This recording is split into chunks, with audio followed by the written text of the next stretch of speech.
All right. There we go. We're live. And okay, let's get some rods out.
Huh? I can't hear you. No, because this fish down there, I can't go get it.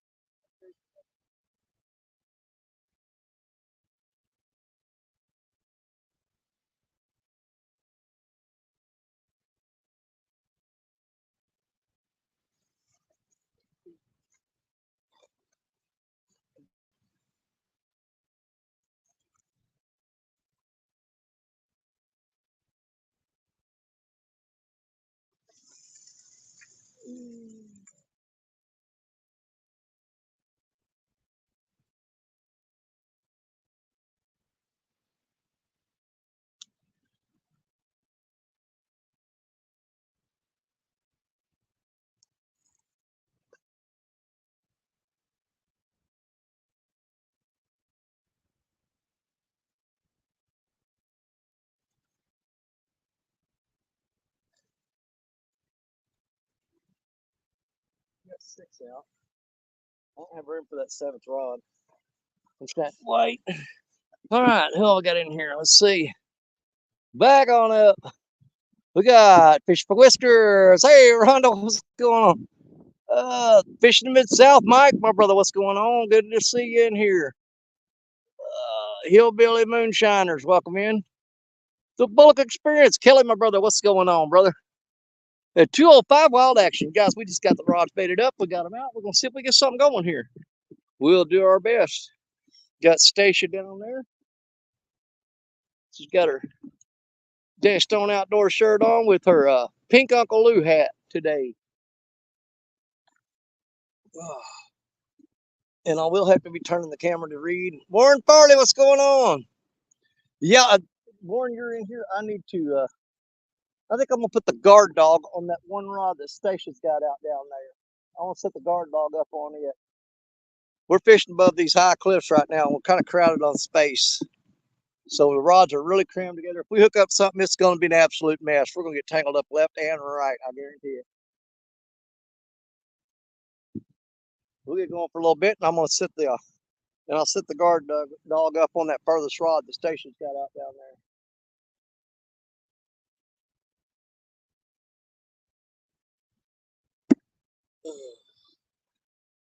Gray Wolf Outdoors, welcome in. Indiana Chris, what's up, buddy? Fishing Question says, hi, Stacia. Pink hand waving.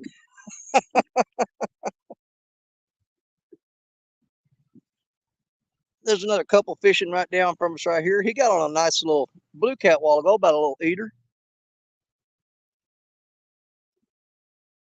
He hooked up on that as soon as they got here. And if we do hook up on anything, Stacia, if she hooks up here, I've got to go down there and get it. There's no way we're pulling it up this cliff. This is a straight down drop off. There are some steps cut in here now, so it makes it a little easier to get down there. We'll see what happens. Oh, let's see. Who did I miss? I know I just passed somebody up. Who was it? 205. JG Hill. What's going on, brother? Good day to be fishing. Yeah, it was cool out here. We brought jackets and long sleeve shirts, and the sun came out. And now we're all hot and bothered, all sweaty. When my head starts sweating, my hair starts itching. I don't know what the crap's that all about. I guess it gets some fleas moving around or something. I don't know.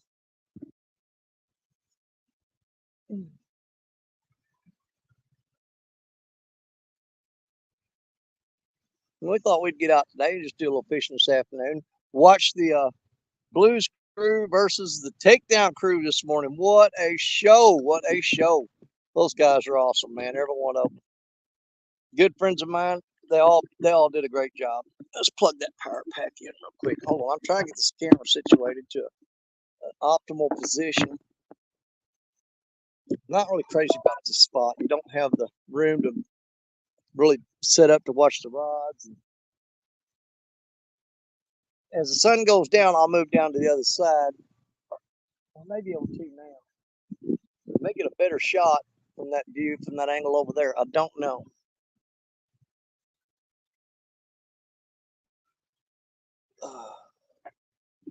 We'll see what happens. Waiting on a bite now. Boy, there's some big fish jumping out there, but I'm pretty sure those are carp.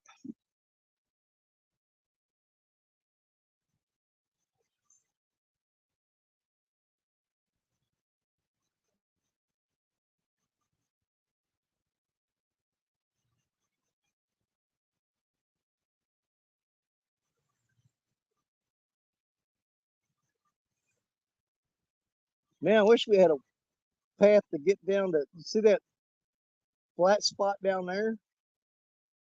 That's where I'd like to be. I don't feel like carrying all this crap that far though. Really don't want to do it. Huh? No, I don't either. I don't want to walk through all them weeds. I just have to bring a chainsaw down and cut a road to it. Then everybody would be there.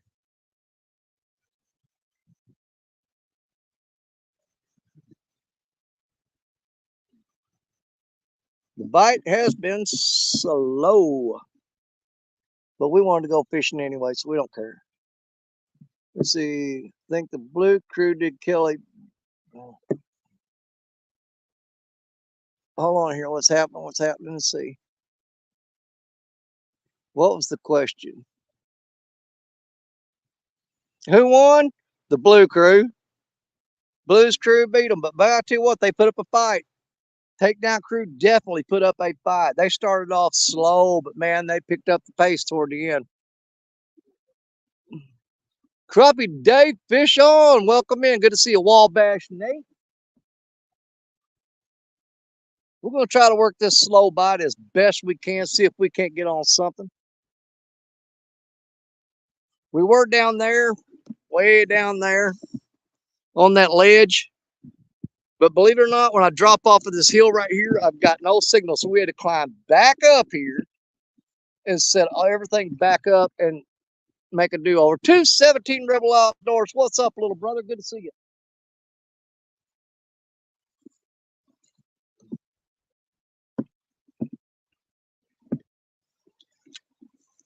This is the part I hate about this place right here is I either got to look at the phone or you can look at the rods, but you can't see the rods while I'm looking at the phone because I can't see the phone when I turn it that way.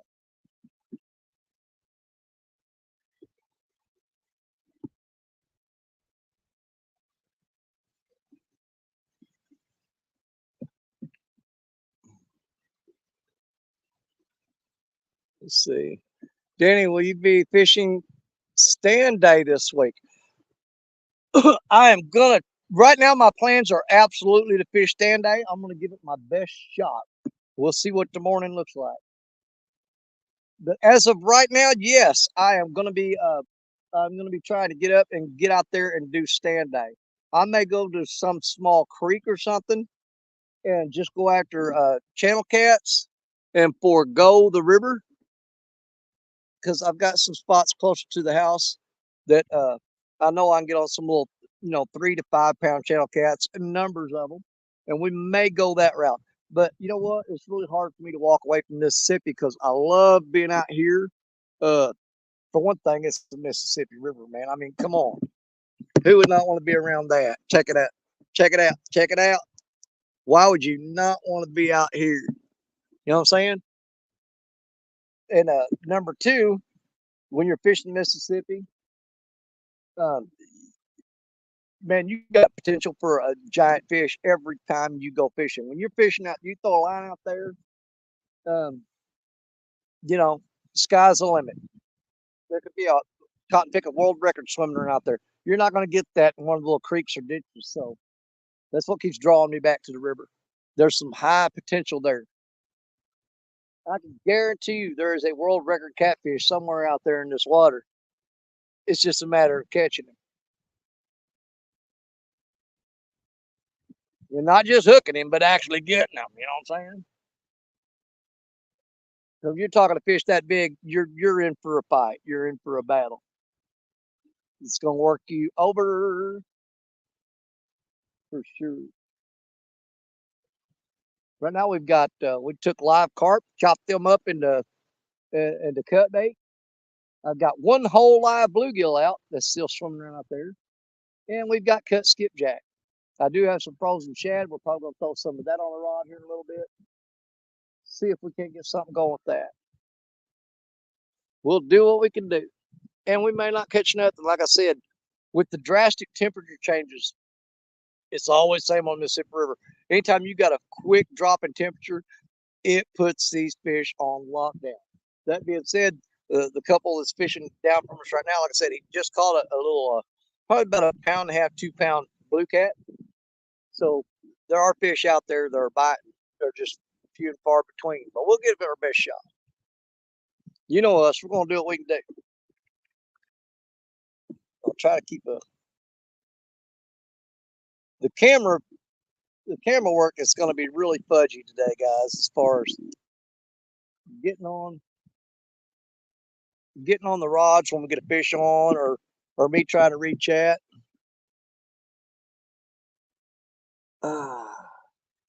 Skipjack Cindy, what's going on, girl?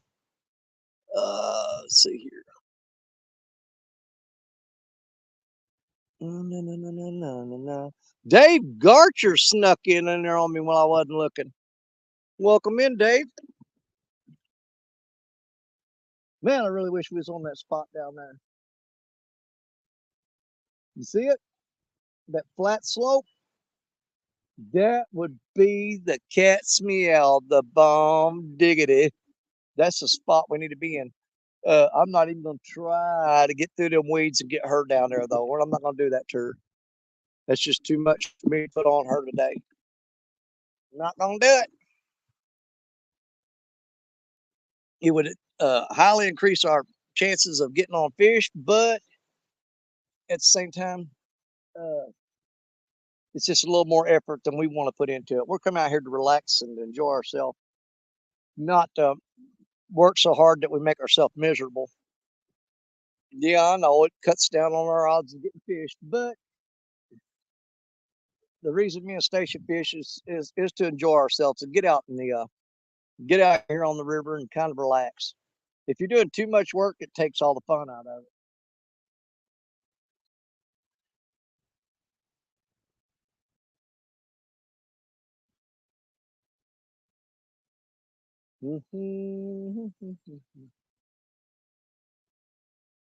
Yeah, we got 6 rods out now. Stacia's got 2 rods out. I got out 4. I've got a 7th rod set up, but uh, in the hole we're fishing, it's just too crowded for me to try to get that extra rod out there. We got these things packed in here beside each other like sardines right now.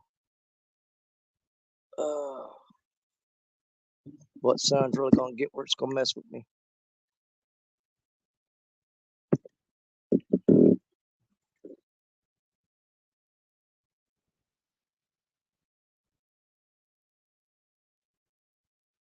There's a lot of slack in that blue mag catch rod that's got the live bluegill on it. Probably a guard done picked him up. It'd be my bet. I almost bet you there's a gar swimming around out there with my live bluegill killing him. Just tearing him a new one.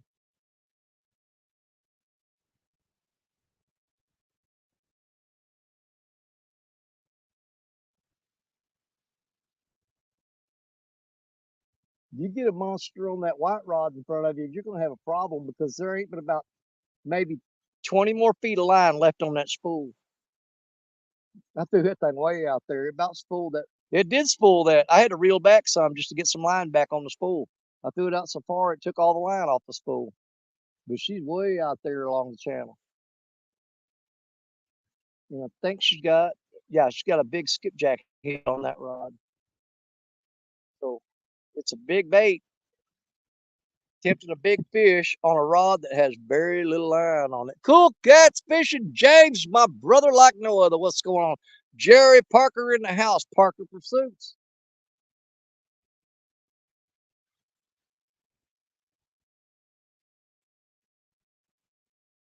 Ain't gonna lie, my confidence levels are pretty low right now as far as getting on fish. But the main reason we came to this spot, the main reason is that there's very little to no snags here, and I'm really tired of losing gear. So we fished this spot today.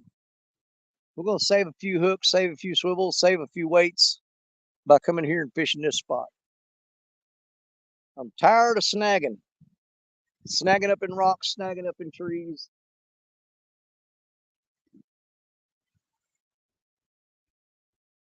Which also decreases our chances and odds of catching a fish. But like I said, we're here to have fun. We're here to enjoy ourselves. Awesome fishing man, what's going on? It's really windy here today. We're just gonna go out and lake when yeah, there's a nice little breeze blowing here. It's not bad. With the sun shining on you and that breeze, it kind of makes it really, really comfortable. The breeze is just enough to keep you cooled off while the sun's blasting on you. So, as far as that goes, no complaints here as far as the weather goes right now. I do think them colder temperatures we've had the last couple nights is going to have these fish slow down for a little bit. If we can maintain this steady temperature for a few days, they should fire up.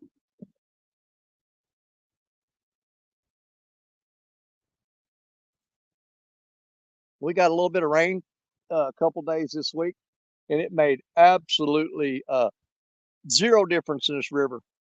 Didn't bring it up a bit. Did not bring it up at all.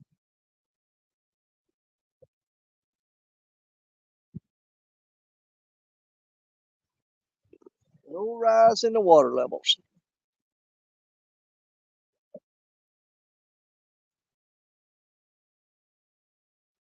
I was really hoping we'd get at least a little rise in the water because that would trigger a bite too. But no such luck.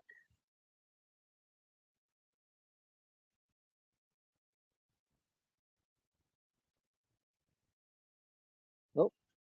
Just got tapped on the Uncle Lou rod, the orange one there.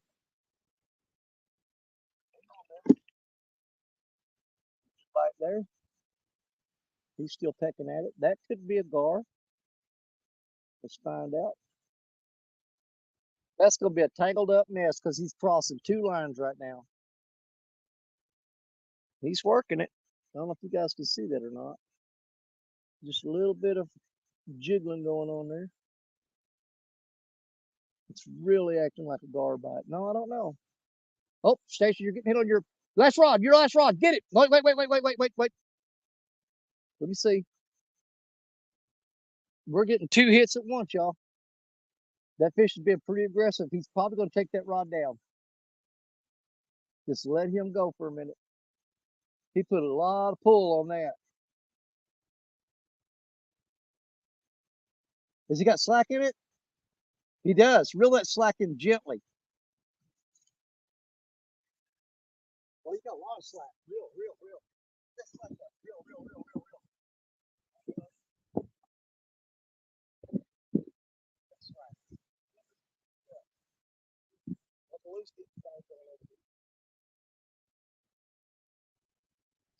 bow in it. No more. Keep rolling. He's coming in toward you. Still coming in toward you. Huh?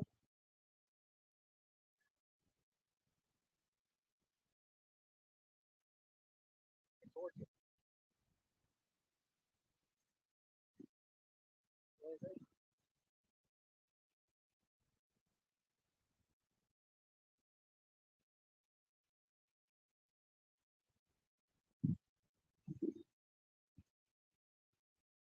A slack on you. Okay. A lot of slack on you. Just feel for it. Really feel for it.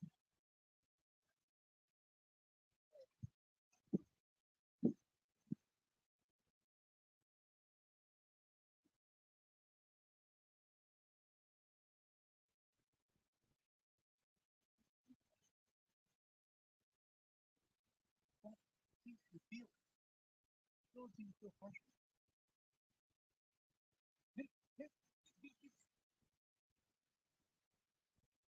All right. Don't be a guard. Don't be a guard. Oh, he's way down there. Come this way. Come this way. Over this rod. Okay, you gotta go under Betty. Under Betty and over this one.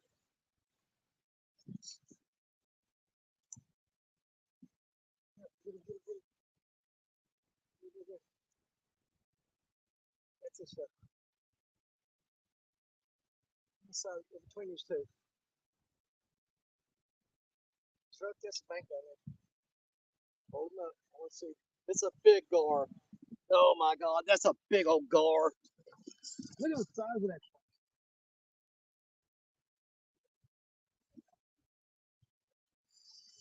Poor drag.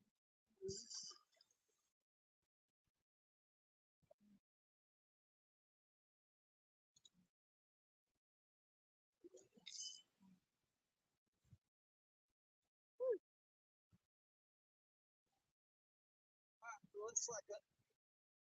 Hang on, try to see where your cattle is. On this side of this one. Hang on, just stay where you're at.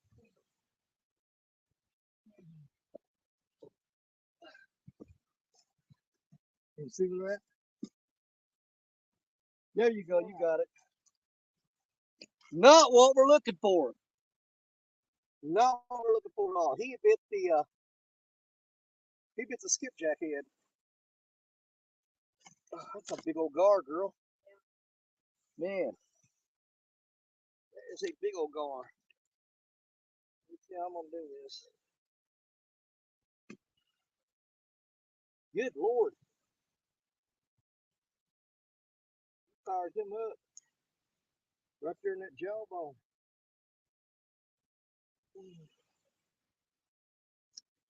Nope. Not gonna do it today, boys. God, that thing big. Get off my stuff, dude. There, Stacia got a big old gar, y'all. I'm gonna slide him back down the bank. Come on, go. Go for it, dude. I'll throw him back in there in a minute. All right. Not what we're hunting for. I could tell the way he kept dropping slack and coming to you, though. That was probably going to be a gar.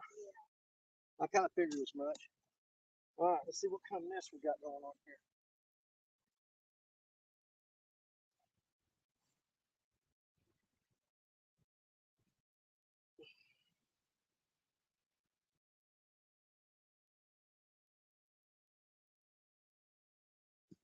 Not too good. All right, reel that slack up. I don't know what happened with my Uncle Lou Rod. It was getting a bite. All right, that's good. Man, he tore that gar, that skipjack head all to pieces. He was pulling drag on you, huh? Yeah. Man, he tied up. He weaved a blanket here. Yeah, he weaved the cotton picking blanket. Huh? You'll get back in the water before I get down there. Man, he ripped that skipjack head up. We were definitely going to reuse it though.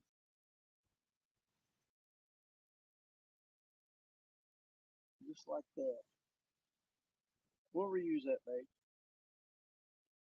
Alright, let me get you back out there.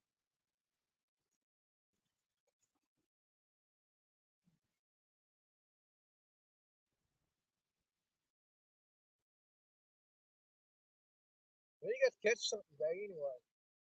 Let's fight you, big old food.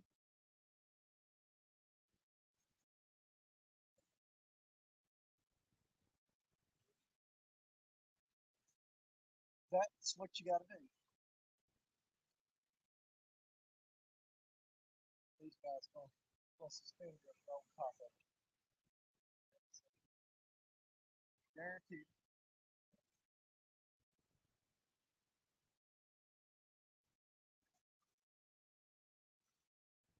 Yeah.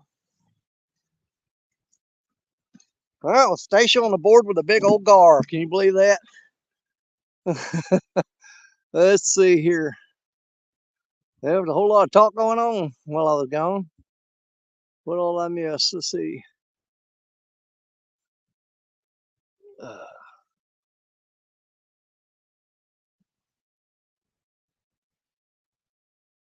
mm,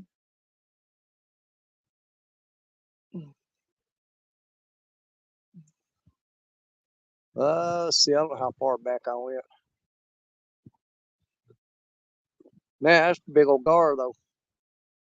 And I was getting a bite on Uncle Lou Rod. I don't know what happened with that. I hope this ain't gonna be a gar day, y'all. I'm just gonna skip back ahead and get caught up. Let's see.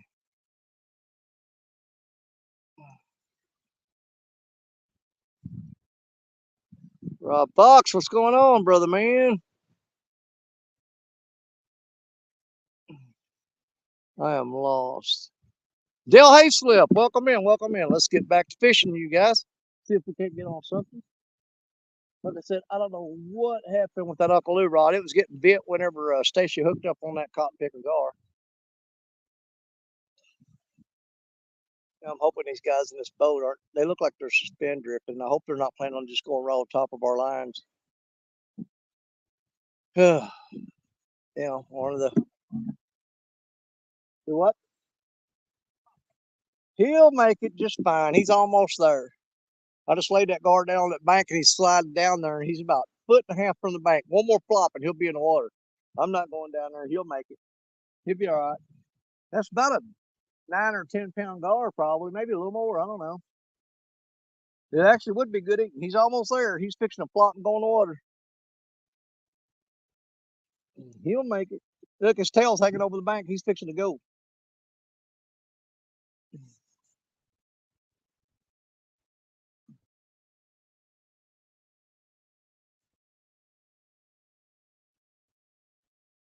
Yeah, you had fun fighting him though, right? There you go. She don't care. It don't bother her to catch gar. She just wants to fight a fish. She don't care what it is. Well, I mean, she does want a catfish. She just corrected me on that, but she loves fighting the fish anyway.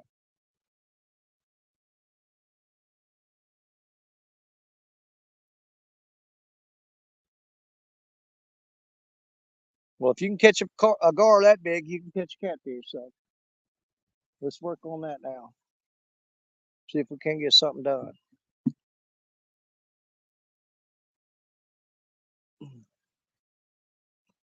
Yeah, I've got to put the guard dog on. I'm gonna set it up on. Matter of fact, I'm gonna set it up on that rod. She just caught that guard on. That guard on. Let me see. Where is my guard dog? It should be right here. I thought I had it in the bag. There's my guard dog. And you know what? On second thought, I think I'm gonna put this guard dog on that. I'm gonna put it on that Uncle Lou rod. On the orange Uncle Lou. That's the one I'm gonna put it on. We're gonna set the guard dog up on the orange Uncle Lou.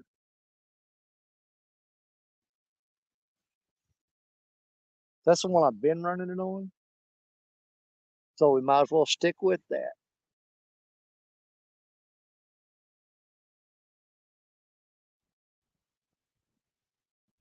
Might as well stick with it.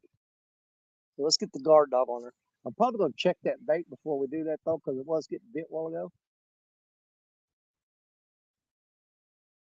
Let me check that bait and we'll set that up.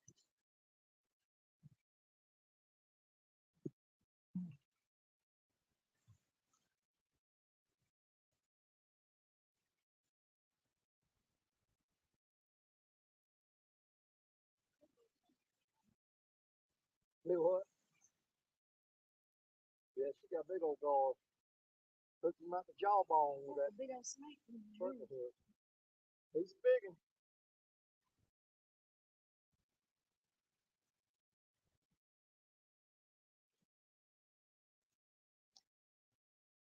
He's almost back in the water.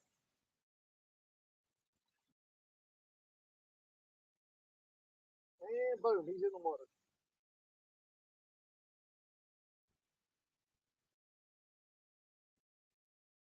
That bite was on skipjack a while ago. We're gonna freshen that bait up real quick. Look at him sitting there. Smoke him. That's an easy shot there. Man, I got a reel in here.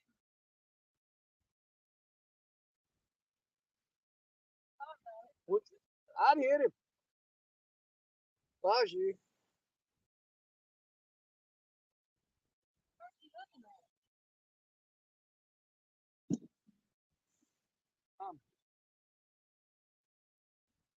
Got him right in front of the eye through the jawbone. Which one? Yeah, I know. He keeps dropping slack to it. That's anytime he's dropping slack like that, most time it's a gar.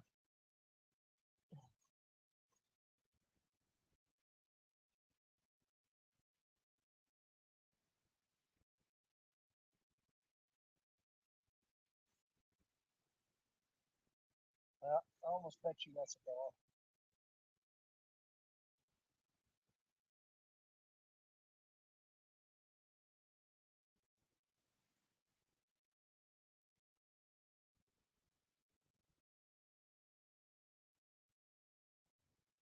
Yeah, that's gonna be a gar too.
Yeah, I'm almost certain this is a gar here.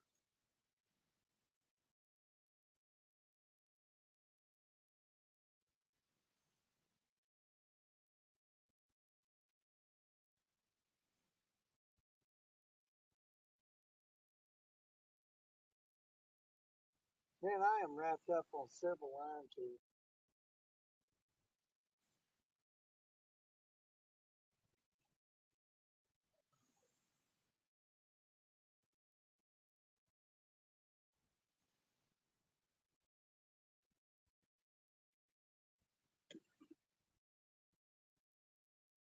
I'm not sure what's going on there.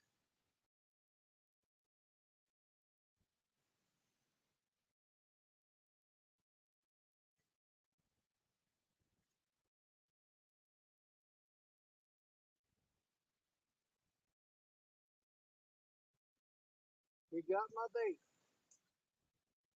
Bait is gone.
Yeah, that yellow magcat's rod got something dropped slack all the way in on it. By the time I reeled it up, the bait was completely gone. That was a big chunk of fresh cut carp too.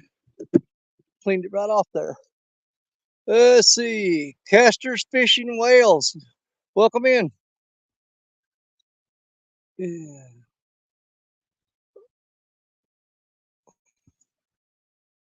Rowdy Royal. Good to see you.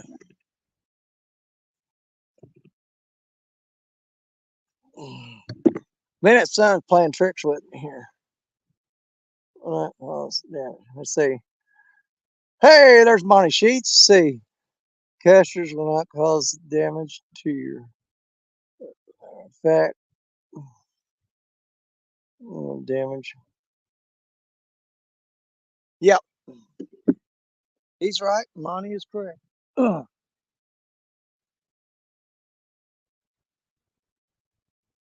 Yeah, the trigger mechanism on that guard dog is so smooth and polished that it just slips right off the eye. That guide doesn't hurt it a bit. Doesn't hurt it a bit.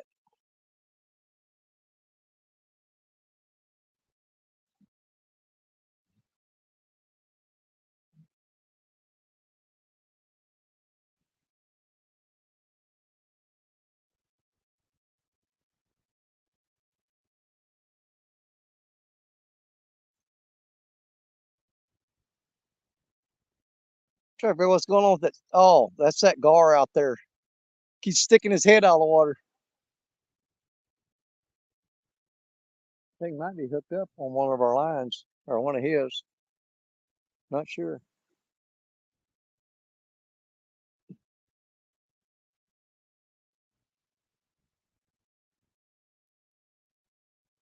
Came all the way up here, climbed up on this hill just to catch a gar. What the crap? Let's see. It's not. Hold on here.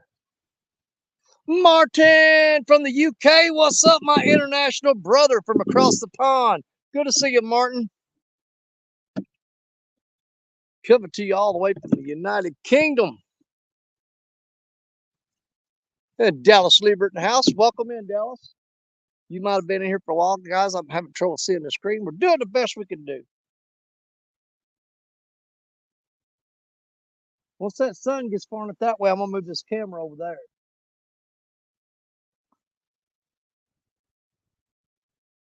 And they'll have a better shot at seeing the rods and stuff. The other feller fishing down here to the left of me, he's actually using dip bait and getting on those eater-sized blue cats. So people that said you can't catch blue cats on dip bait, well, you'd be wrong.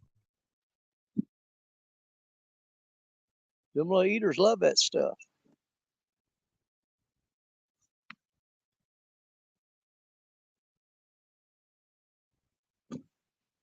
Fished this spot last Sunday after stand day, of course, and got into a 19.07 pound blue cat. Why couldn't I catch him during stand day? I don't know. But that's just how it goes. That's how it goes.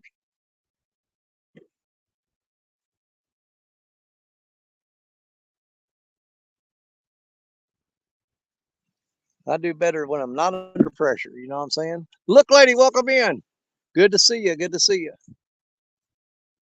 Let's see. Sets the hooks more efficiently. I've hooked up on one fish since I've been using the guard dogs. Last weekend, I had the guard dog out of the rod, and it triggered perfectly. Set the hook, and the rod was going down. The fish was hooked up on her, and it was a rod that was way down the bank from me. And by the time I got down there, he'd wrap me up in a bunch of rocks and stuff under the water. Of course, where else would the fish be? But he wrapped me up a bunch of rocks, and I had to break him off. But the guard dog did hook him. It did its thing. It popped that hook right into his jaw or his forehead or whatever. I don't know. He got him somewhere because he sure peeled drag on that rod and dove down for the bottom and wrapped up. You guys cutting out? Yeah, yeah, we can do it. How many did you wind up catching? A couple of little ones. Yeah. It's good for a pretty day. There you go. That's What, they put me on hard time. they are. That you know with the temperature dropping, it's kind of slowed them down too. It'll have to stay this temperature for a couple days and they'll pick back up. Hard time, so they go. Yeah, I hear you, brother. I hear you.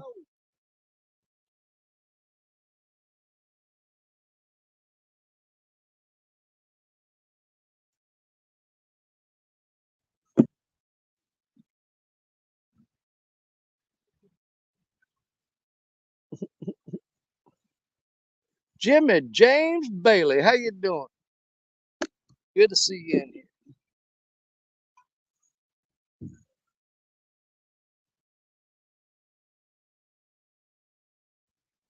It is definitely slow today, that's for sure.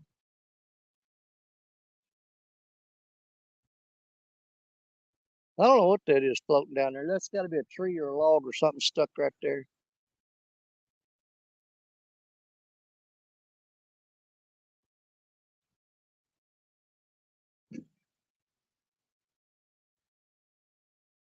I think we'll swing this other Uncle Lou rod out now, though. We'll get it out right there. Get it going. We're going to change our camera angle here shortly, guys. I'm gonna move the camera over to the other side of Stacia and maybe have a better view of the rods. And first, let me get this Uncle Lou rod out.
Is that all real? lot of boats running around today.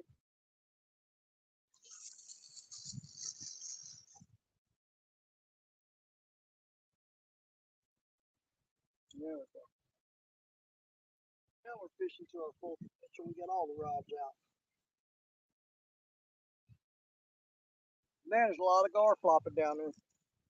Let me go see if the camera angle's a little better down here. We'll go look and see. See if I can get something better. That may be better.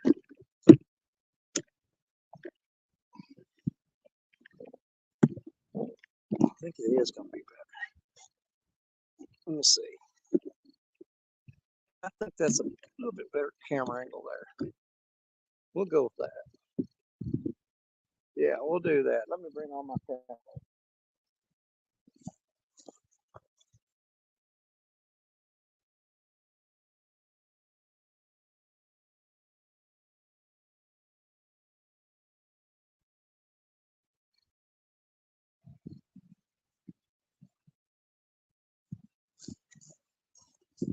It's not going to help as far as me being able to see the camera, I don't think, but it gives us a little better angle on the rods and stuff. There we go.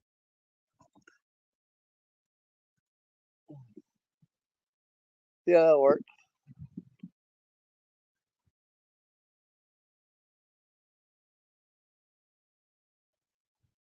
Now we're just sitting and waiting and hoping.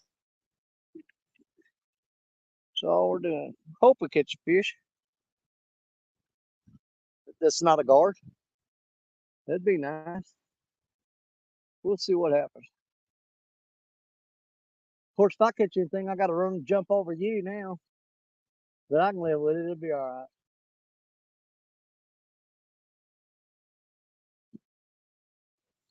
It'll be all right. Just jump right on top of her.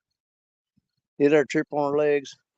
Fishing Mid-South. Danny, if you ain't going to sit next to your pretty wife, tell me where y'all are, and I will. Dude, she's right there.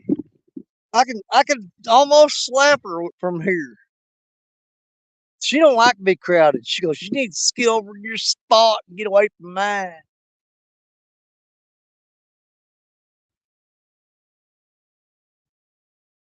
She don't like me all up on her, man. She goes, scoot down there. You got that cooler bag with you? See if you can find me a Mountain Dew up in there somewhere. You only packed me one. Well, that's the one I want then. That'll work. Oh, yeah. She's close enough. She almost didn't have to get up to bring me that soda. Can you believe that? Yeah, bite's definitely going to be tough today, but we're going to stick it out, see what we can't do. Outdoors. Love the outdoors and catfishing. Absolutely, JG. You know what? We like just sitting out here looking at the river too. And if you're going to sit out here and look at the river, you might as well throw a rod out. You know what I'm saying?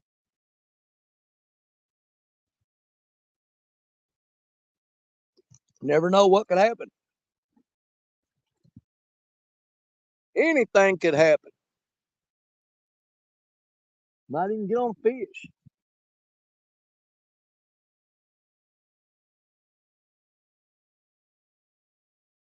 Yeah, the fun part is if you get on something big, it's doing all that weaving in and out because it'll run and it'll get all up in these other lines.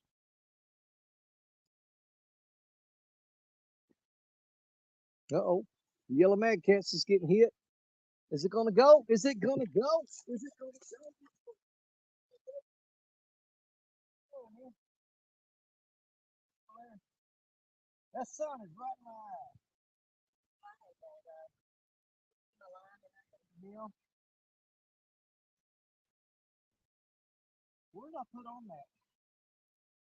Is that the one? No, I ain't got channel. That's got carp on it. He was pulling down pretty dang good. We're gonna hold off. We're gonna hold off on it. That was pulling down pretty. That was acting like catfish. I threw my Mountain Dew down. Dadgummit. Man, I thought that one was going to hook up. He pulled down pretty hard. Slow, steady pull, kind of like a flathead. Let's see if he comes back.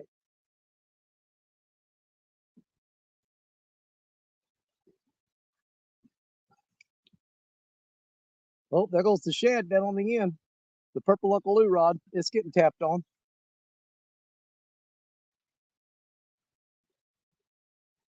Come on, Neil. No. The first rod you see right there, that's Stacia's. The second rod you see right there, that's Stacia's. The rest of them are mine. Stacia don't touch. He goes, Stacia, closer. Freaking Mike Snow. What does he know? He needs shut up, Mike.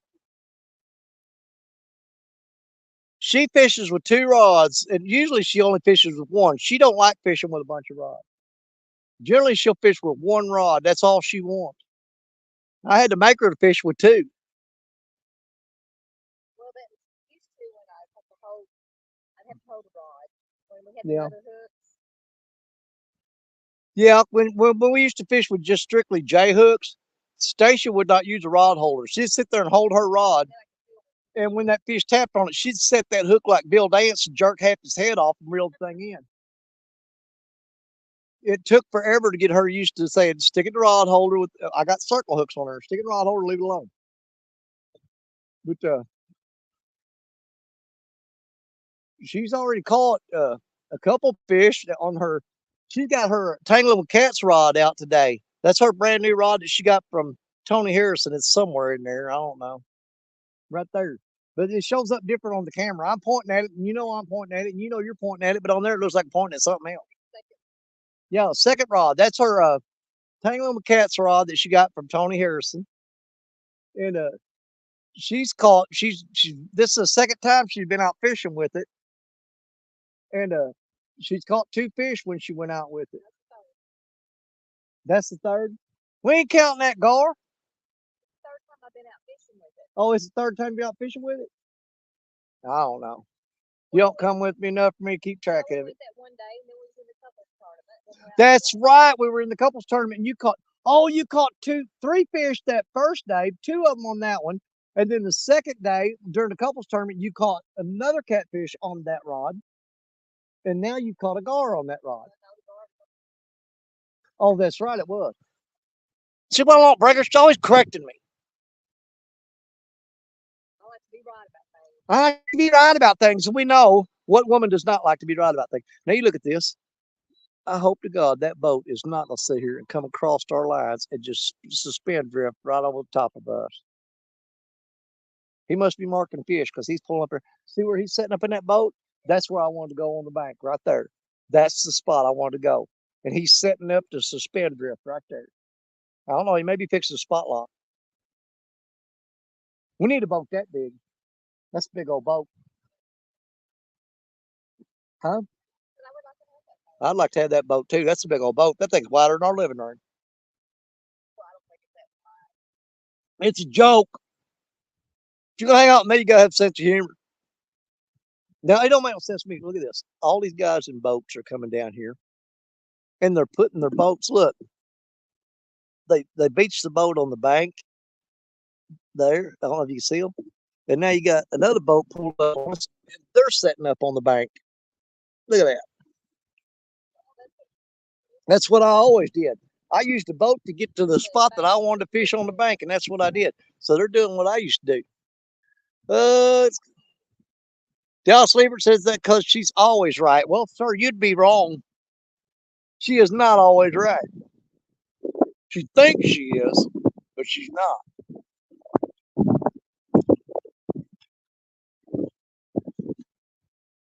I bet you that one fish stole my bait when he pulled that rod down real hard. I bet he did. It's been a while, but I'm still hanging around here. Joe Ziegler, what's going on?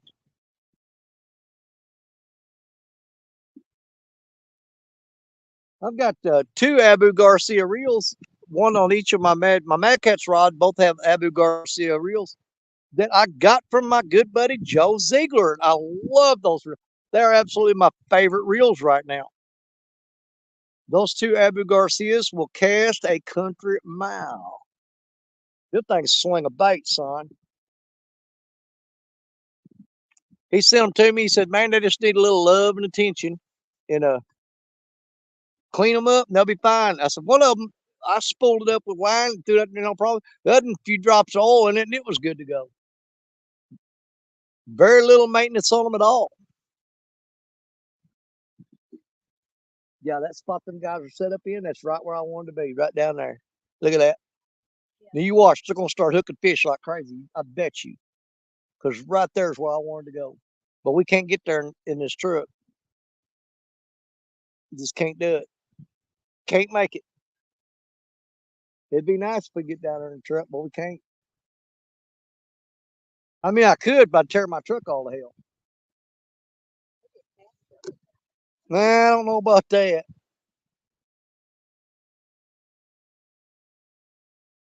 That blue Mad Catch rod has got a ton of slack in it, which means there's probably a gar swimming around with that bait in his mouth. He has got a ton of slack.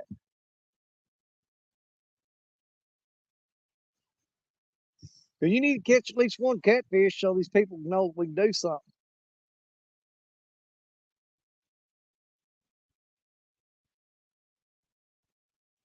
I'm going to check the bait on that Mad Catch rod here in a minute. Okay, that makes sense. I was thinking it was hook set strength. Y'all just listen to old Monty, man. He'll explain it all to you. But I'm hoping we got that guard dog on that Uncle Lou, orange Uncle Lou rod. I'm hoping that thing goes off and we get to show you something on it.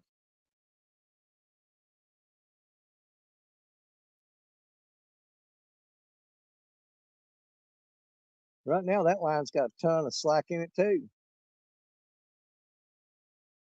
I think there's a bunch of freaking gar grabbing our baits from way out there and swimming into the shores, well, I think.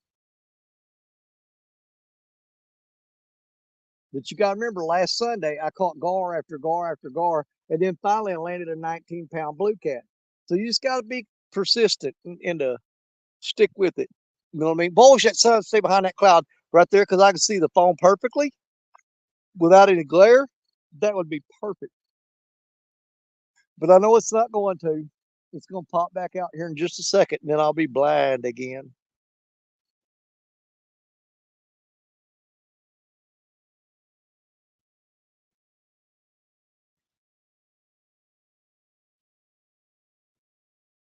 I got two lines crossed over each other. I can see them. See that one that's got a little bend in it? I don't know what's going on there.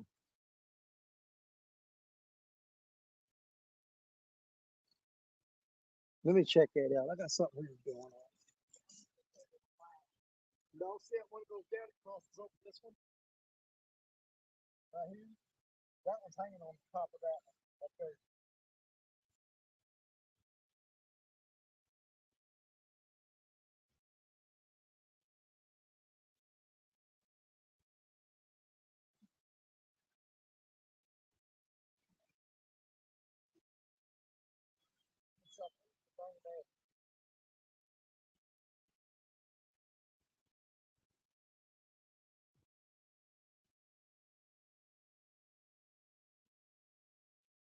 I need to check this one.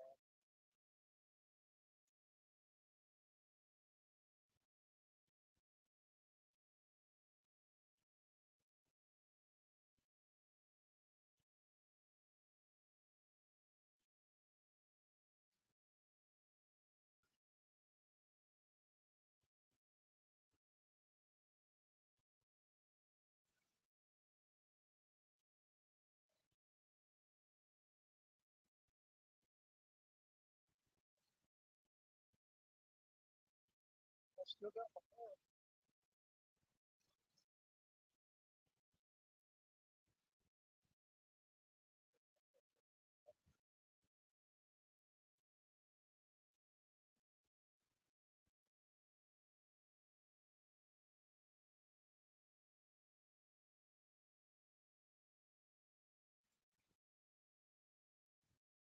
I can't see nothing. Sun's blinding.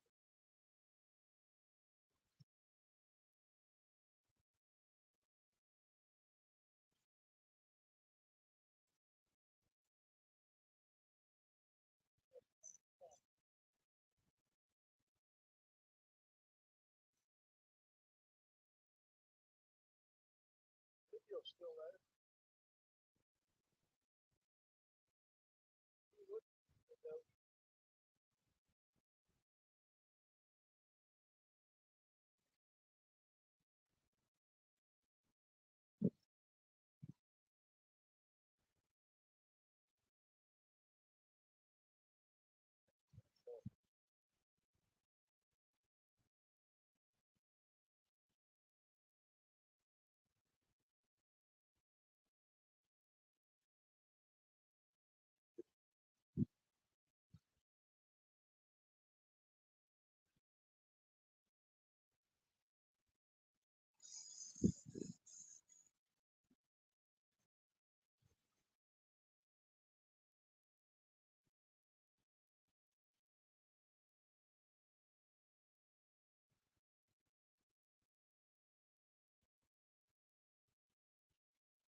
Which one?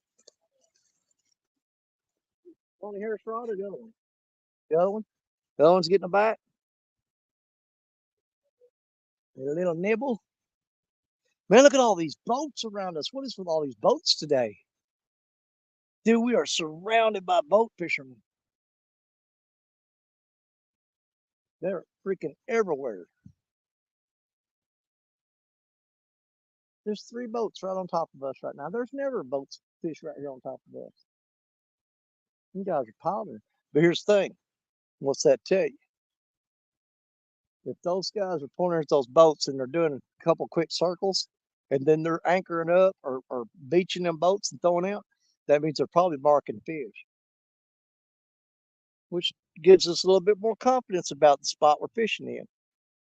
If they're marking fish out there right in front of where our lines are, then there's probably going to be fish right here where we're at too. Are they biting? Who knows? I know right now they're not. That don't mean they won't. What I love about this spot is no climbing down the rocks, man. We just jump in and out of the truck right there, and away we go. This is our lazy spot where we go to, where we don't have to do a whole lot of work to get set up. We just pull the truck down through the woods and drive across the muddy field and get down here and set up.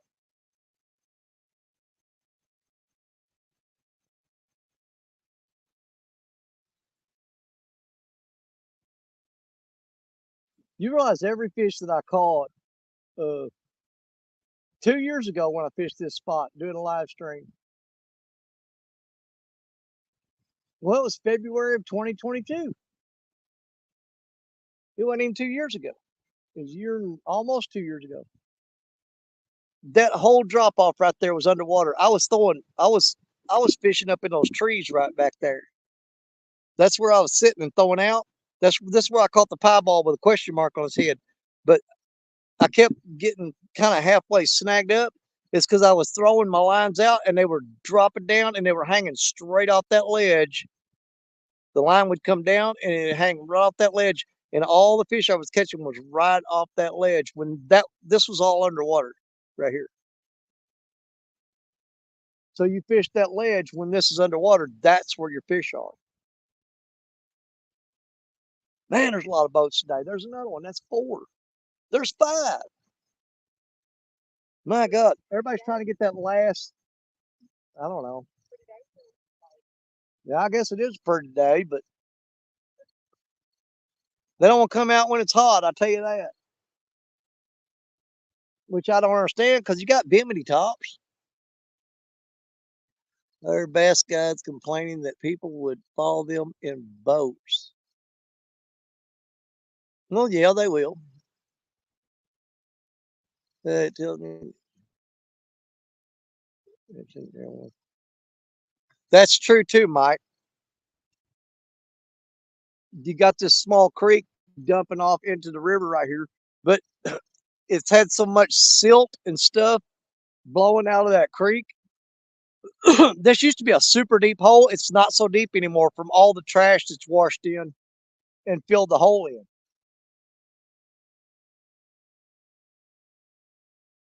It's not the deep spot that it used to be.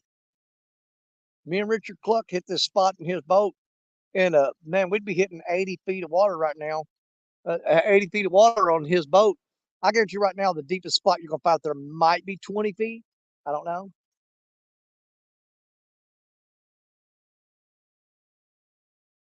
I know where this creek dumps into it. That used to be about 25, 30 foot deep. Right now, it's about a foot and a half from all the debris that's washed down, and sand and dirt. It's just filled it in. All the washing, all the trash washing down. Gonna be a cool night. Just let me hold you by the firelight. If it don't feel right, too bad.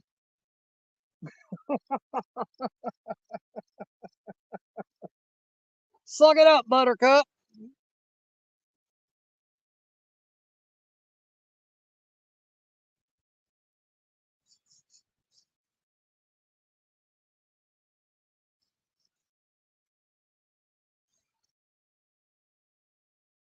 I've never seen this many people in boats beaching their boat and fishing from the bank. That is really odd. These guys have all got to be marking fish. There's no way you're going to have that many boats piling into this spot and not marking fish. They're not just here because I'm here. Trust me. They're seeing something. There's something that's drawing them in here.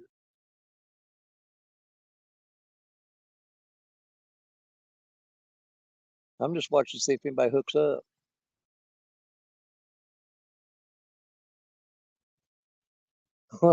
It's called a Southeast Missouri spot lock. Check it out. Southeast Missouri spot lock is where you just pull up on the bank and ram your boat into the bank.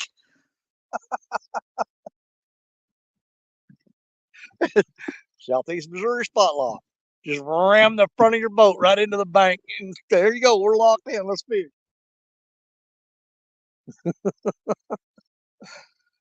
Uh, got 28 people watching us right now. Let's catch a fish for them. Come on now. You caught your gar on skipjack. On a skipjack head to be exact.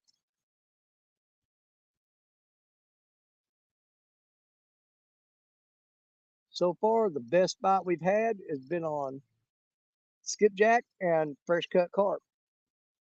I did have a little nibble on that shad a while ago, but he ain't done nothing with it. So I don't know. I don't know.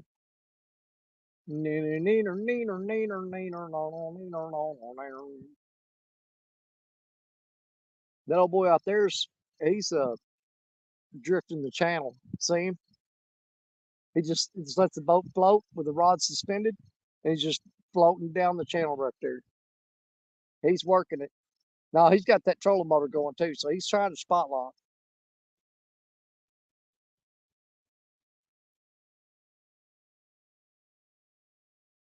That'd be my assumption. He's right in that shipping lane though. If that barge coming up river right there, he fit that move. I hope he can see that thing coming. See that barge coming there? See where he's sitting in that boat? He's in a bad spot. He better get out of the way. I ain't come here today to see nobody die. I mean, I'll watch it. Don't want to see it, but I'll watch it.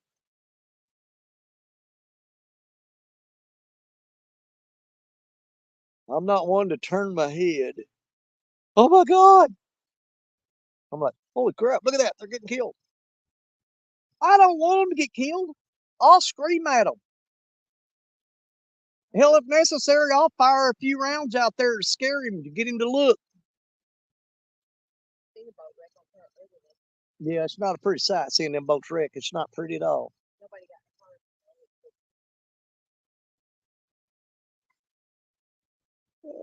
hurt. The boat, the anchor. That's right, Rob Fox, 100%. See, them guys that's pulled up on the bank are a lot safer. Now, that guy out there, he knows what he's doing fishing. I'll give him that.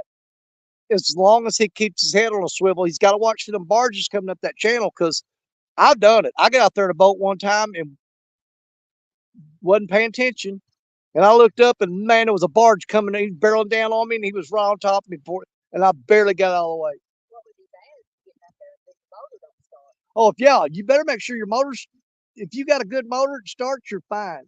But if you got a motor that's got any issues whatsoever at all, that channel where those barges come through is the last place you want to be. You do not want to be there. That is not the place to be. It'll get you killed in a minute or less. I just keep my little hiney on the bank where it's safe. All I got to worry about is ticks, chiggers, and rabid raccoons.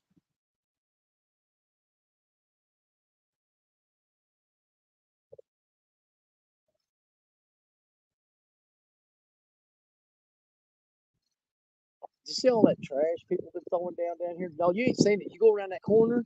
Oh my God, it's absolutely disgusting. They've got trash everywhere. Beer cans. Well, we know where those come from because they were just recently put in the water. Those were left here just about 30 minutes ago.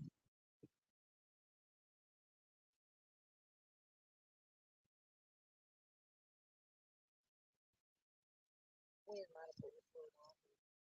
Well, they shouldn't be on the bank to be blowed off. Yeah, but they could have been here last night. Yeah. Not the point I'm making. There should be no trash along the bank for the wind to blow in, period. I don't care who left it and when they left it.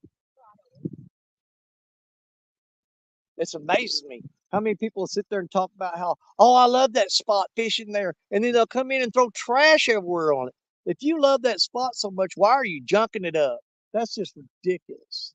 Oh, which one was that? That was the purple Uncle Lou with the shad. I got slack all in that cotton picking Uncle Lou rod, the orange one. But the purple Uncle Lou down there just got popped.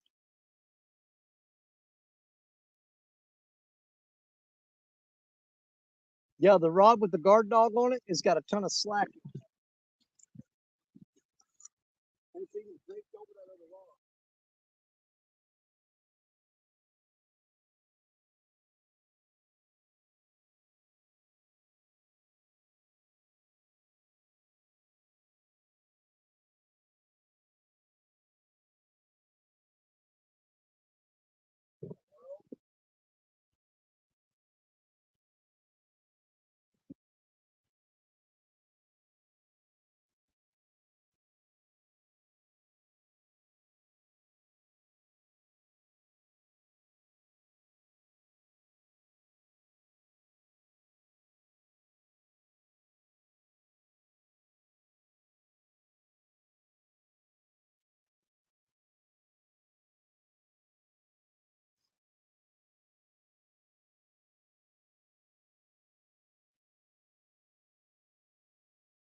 Shit.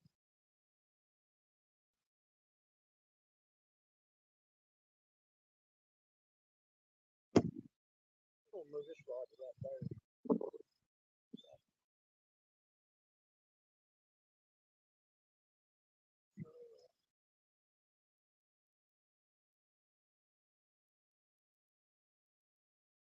I'm gonna move the guard dog down here.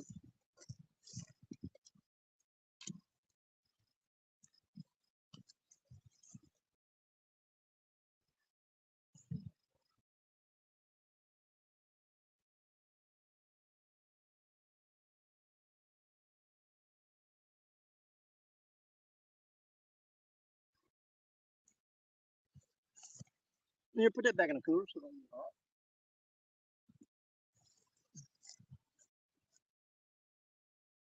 I'm gonna try getting your gar fishing spot.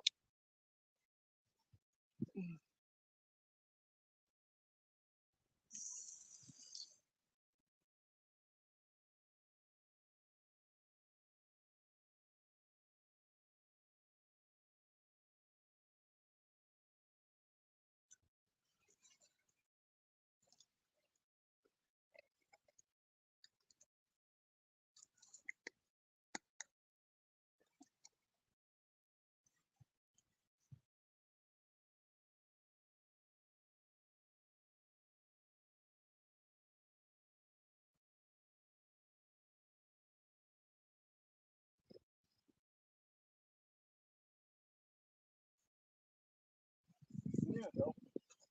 Now we got the orange Uncle Lou set up right here by me with the guard dog on it.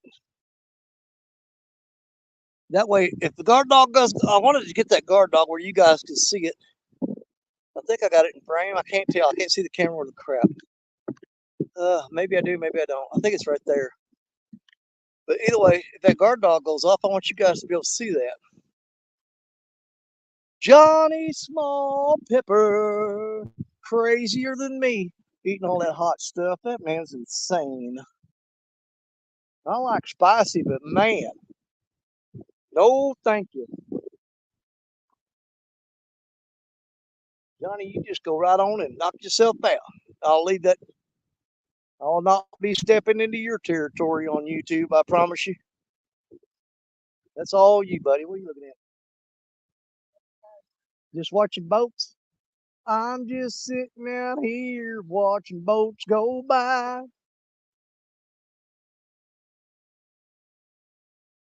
Them fellers there didn't stay long, so they wasn't getting no bites. They probably marked fish, threw on them, no activity whatsoever at all. They pulled up and left out. The other feller, now that's some guys leaving right there. They're getting out of here. I don't know if y'all can see them or not. They were just beached on the bank right there, and they're scooting out. Now that guy there, he's in the main channel, drifting down through there, and he's got rods hanging off all the way around that boat. He's just floating down through there. And then you got the other boat right there. They're up on the end of that beach where me and my cousin Austin we kayak over there and sit up on that beach. That's one of our favorite spots to beach fish at right there. But they just beached their boat and they're fishing right off into that channel there. Good idea. Good idea. But I can't guarantee you that it's going to work. Not today. Me and Austin crossed on the kayaks here. And I actually went around the bend, and on the other side on those green trees over there, that's where we camped at. Huh? Yeah, you can see where we were at. The water was up high then, and the weeds weren't grown up tall. And it was all sand there. And you can see the truck from where our camp was. So if anybody pulled down in here, we made a lot of racket and made sure they know we was watching it. Perfectly safe. Because if I got somebody messing with my stuff, I can come across that channel in a kayak pretty dang quick.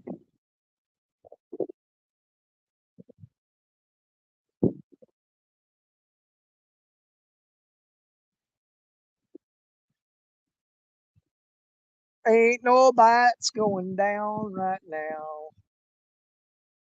What's going on? What's going on? Let's see, more town. Let's see, Johnny Small Pepper.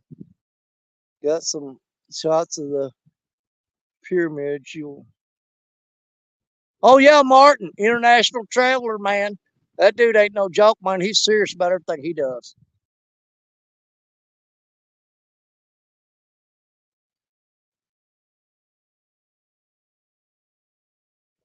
Martin just got back from spending 2 weeks in Egypt.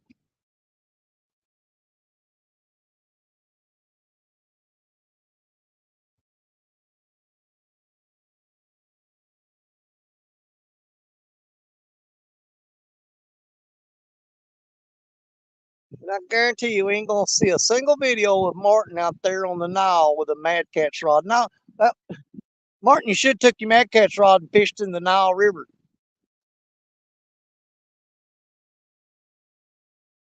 That'd been a heck of a show there, buddy.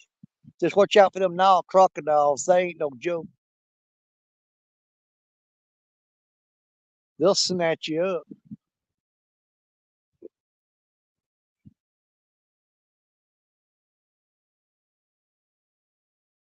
Boy, oh, your white rod. It's just got bumped and he's dropping a slack. You're fixing to get you another gar, I think. Hold on, wait a minute. He's running out with it. He's running out. He's taking out line. Just hang on here. Just hang on here. Yeah, I'm betting it's a gar. But, you might get lucky and it not be a gar. He popped it pretty hard and dropped slack, which is indicative of a gar. That's generally what they'll do. They'll pull and they'll feel the resistance and they'll run back in toward it because they don't like nothing pulling against them.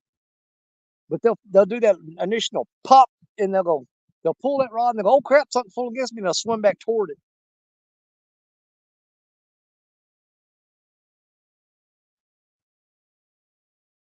But it could be just a catfish playing head games with you.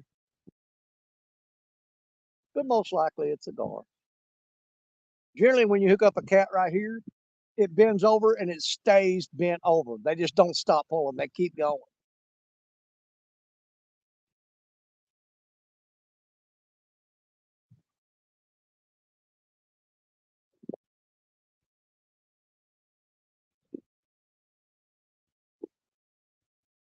If you get a giant on that white rod, you ain't got very much line left on that spool. Oh, there goes your Tony Harrison rod. It just got bumped. But you got just enough line on that spool. If it's a big one, you better hope you can gain some line back on him quick. If not, if he runs, you're done. I mean, that's 80-pound braid, but I don't know how much you can hold, how much pressure you can hold on him to keep it from getting away from you.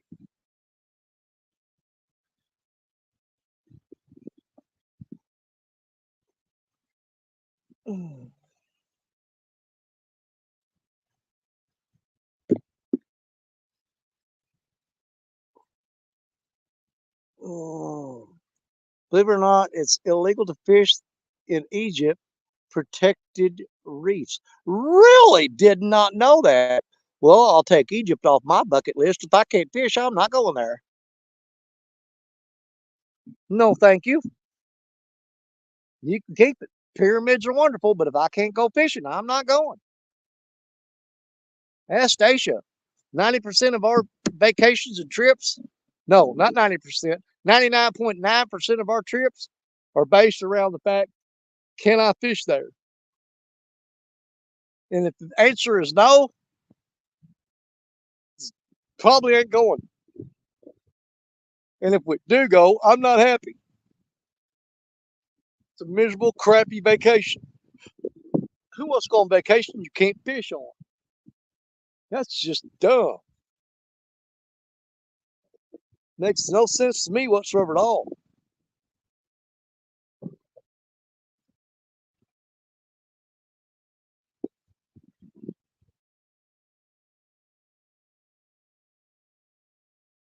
Hellboy's flying. Look at him bouncing. He's about to knock the bottom out of that boat. This is the most boat activity I've seen all year long in one day. It's crazy.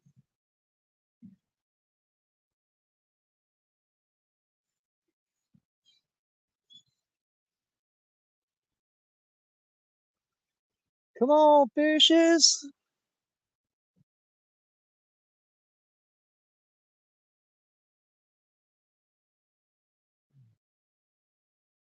They're wrong. Used to live in area. Thought they had.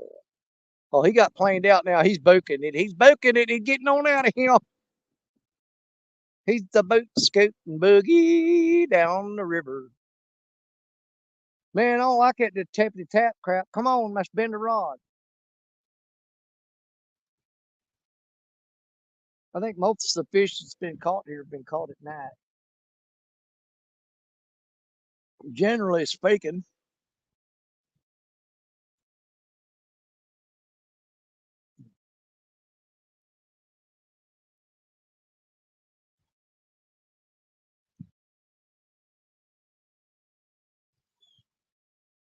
That boy's almost to the boat ramp already. He is flying. See, I wish that sun stayed just like that. Let's see. That's right, Martin. This cat con. I've got to try to get it worked out with Richard Cluck and Jerry Parker because I'm wanting all three of us to make sure you get the full experience when you come fish the Mississippi River.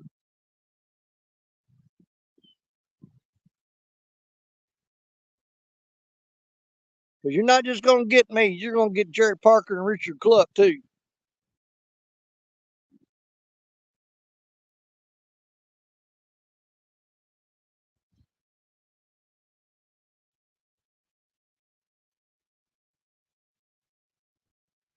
And for all you guys that's thinking about going to CatCon, absolutely make sure you make it because you're going to get to witness something that has never happened before and may never happen again.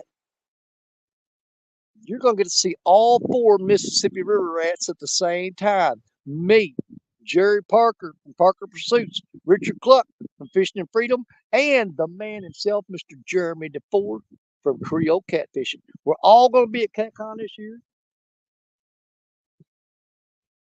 And we'll snuggle all up and stick y'all in the middle and you can take pictures and everything else. Because me and Richard have met with Creole, with Jeremy DeFord. We've met face to face before. And of course, we fished with Jerry Parker. Me and Richard have fished with Jerry Parker.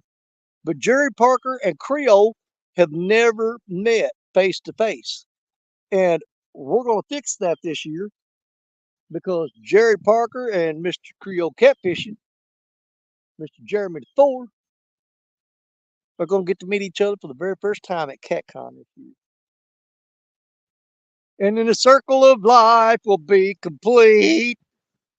I see freaking Jody in here, sneaking around in here, cotton picking heifer. Hi, Jody. Hey, Jared.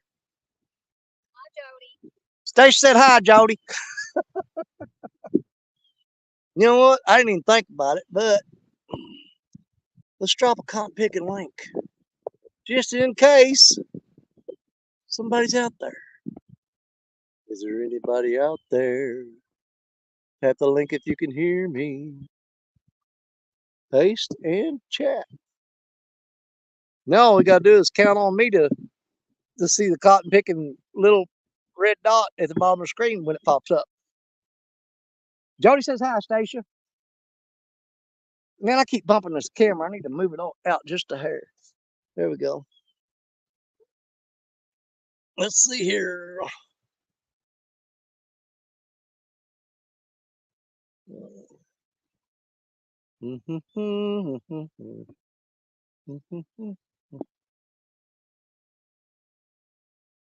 Yes, you do, Martin. Get to see all your friends, your brothers and sisters, brother.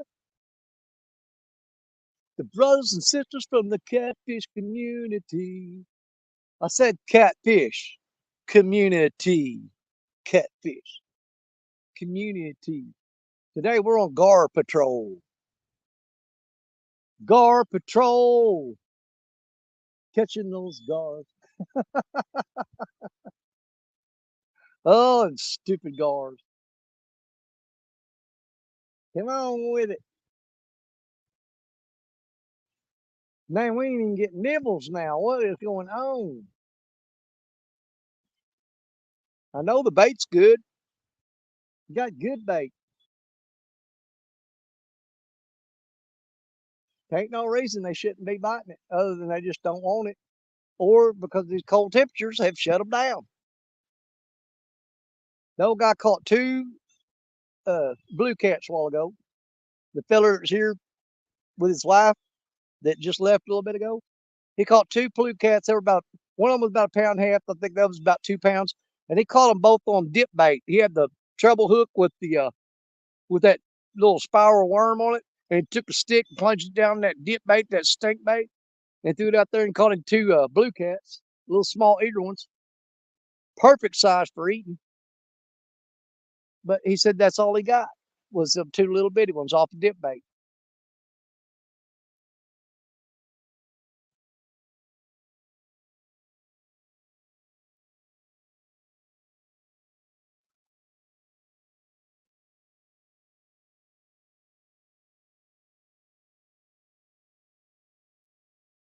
Come on, fishes. You know, generally this time of year I'm fishing a lot of the creeks and stuff, catching them last bits of channel cat before they start slowing down for the winter. I'm getting freaking hot now. Oh, the sun's out there. Like, Yeah, that sun just beating the crap out of me. when it goes behind the cloud, I like it behind the cloud. Let's see when the next cloud's coming. Not for a while. Which way are they moving? Crap, they're going that way, aren't they? Oh my God. We're not going to get any more cloud cover for a little bit. It's just going to be sitting out here roasting. Huh? No, they're not. Oh, look at that one, how it's curling up. Look at that. See it moving? Isn't that cool, though? Have you ever seen that much movement in the cloud, the way it's just curling around? Yeah. It's kind of like when the toilet bowl swirls in circles whenever you flush it. See that right there? I would. That's a toilet bowl cloud. a lot more prettier than all of that. It's not prettier than a toilet bowl. That's a toilet bowl in the sky. It's a big, fluffy, white, crappy turd. Oh my goodness, the way you think. That's how I think. Oh, wait a minute. See that? I wasn't paying attention. Oh, man, we are got it going on now. What's up, sister and brother? Howdy. Hey, how long was y'all waiting? I got distracted. Just a few minutes. Yeah. You know, when I start talking, there ain't nothing else in the world happening. You know that. Yeah. We know. It's windy here. Well, Stacia's caught a gar so far. That's all we've got. I was watching when she caught that. That's a pretty good one. Yeah. It was something anyway. Yeah. And we've got the wind going here. It was, we had a little breeze blowing here, but it's basically just died down to almost nothing. Not here.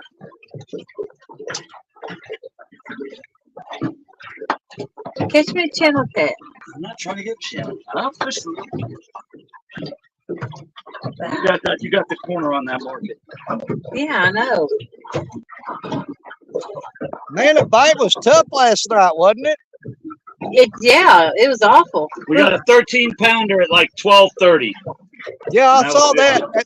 It was I watched all the way till the end or till time ran out, and you guys were still fishing when I went to bed. Well, we had plenty of bites, and I lost 2 or 3 fish, but it wasn't like it was hooking up. Yeah. But there was plenty of bites, action, but no fish.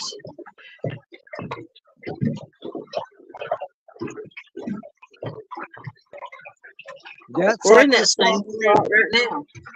Yeah, the spot we're in right now. This is where I fished last Sunday, and I spent all afternoon here. And finally got a huge takedown, 19-pound blue cat. all day Yeah. for that one fish. But you know what? It was worth it. Yeah. Well, I figure now we got the temperature change. It's dropped off, got pretty cool. Oh yeah. You know what? If it'll stay in that range for about 3 days, Yeah, the bite will be great. Yeah. So maybe tomorrow.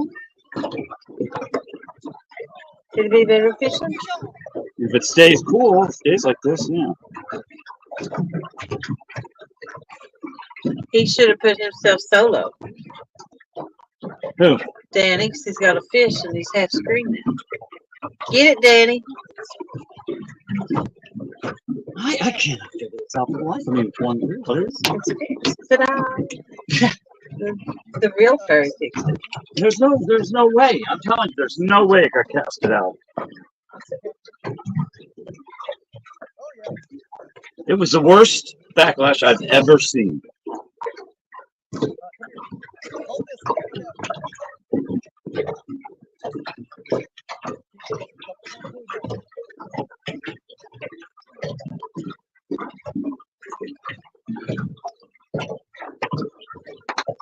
So he goes to net it. He goes, what? He's going to go net it.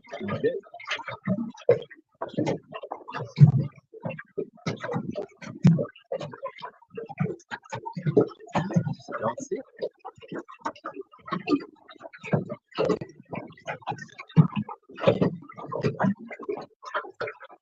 I do not see it.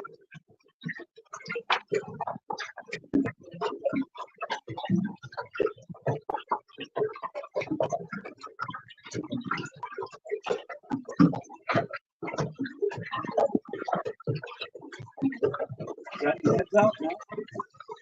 All right, we got a little flatty on the live bluegill. Woohoo!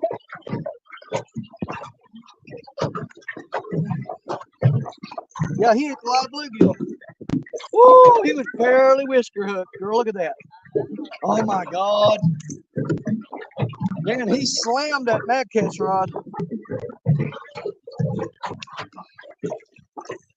Little flathead. He ain't no Aw. big happy fish, but he could be. Oh my God. I got that slime all over my elbow. What's he gonna be? He's gonna be 4.39, 4.39. Couldn't even make 5 pounds. What's wrong with you, little buddy? Hey, the catfish skunk is off the board. Yes. Good job. That was the only live bluegill I brought with me. Now I gotta go down there and turn him loose too. Oh, wow. Yeah, down yonder in the pawpaw patch.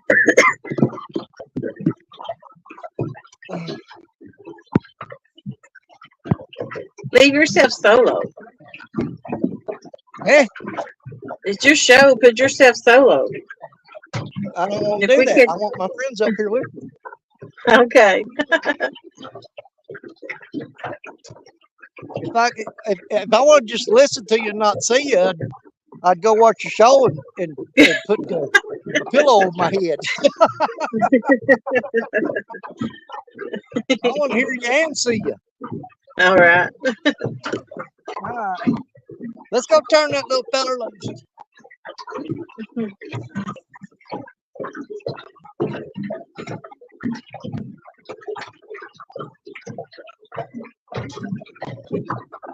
James is back there like a hawk, an eagle know. watching his nest of rods. I don't know which one it was.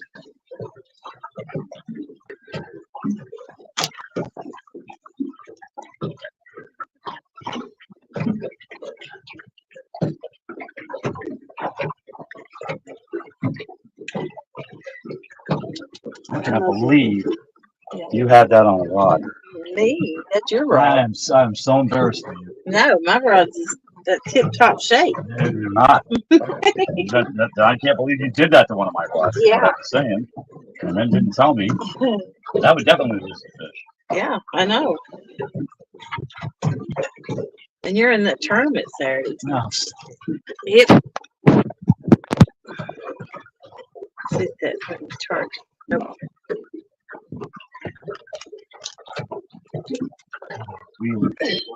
Are you? I'm hoping to fish right here, but I don't think it's gonna happen. I don't think so either. I'm gonna have to go to my the bird blind, duck blind at the lake. Yeah. Yeah. And if they're not doing anything there, then I just kind of drift out to the channel and just spin. I know a place. I'm not going to Kingston. I'm not going for dinks. It's one thing. That's all you capture. You haven't got anything over 20 pounds up there. Oh, You haven't, not this year.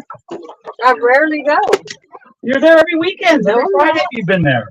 Mm-mm. Yeah, you catch dink after dink after dink, dink, dink. Since we just caught that flathead, I do have a special surprise live baby bullhead right here. Ooh, I look think at we'll that. throw him on there. Bullhead. Don't they got spikes? They used to spike me, I think, when I was a kid. You missed We're it. gonna That's put the bullhead on. First thing I'm gonna do is nip the tips of them spines off so he don't stick me.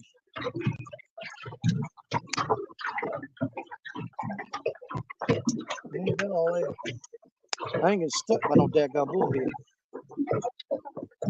There. Right, he's ready to go on the hook and throw it out there. Oh, he's lively too. Bullhead time.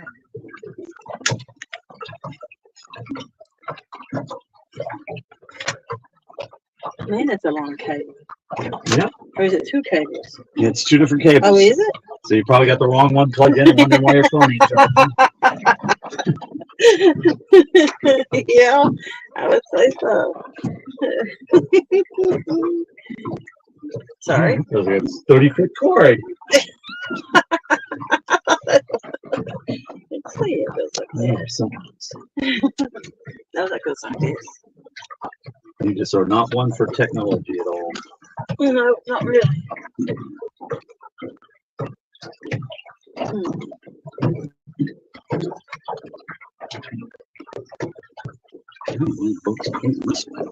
I thought that's the way you're supposed to pull. Back end should be down there, not straight the other side. Let's try this.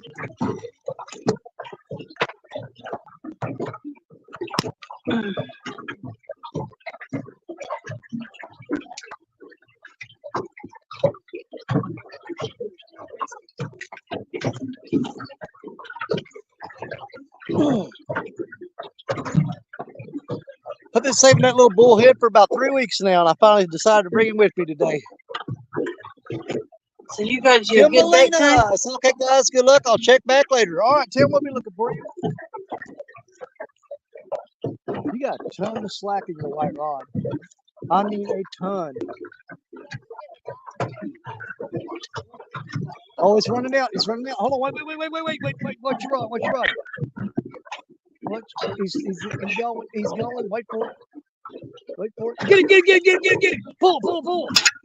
Get on there. Pooter solo.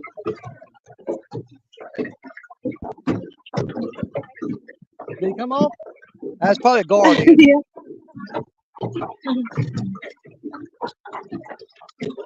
Yeah, that's a guard. All right.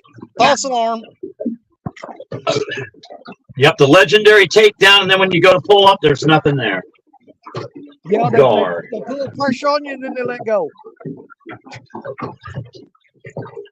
Is your bait gone? Huh? Yeah, your bait's gone.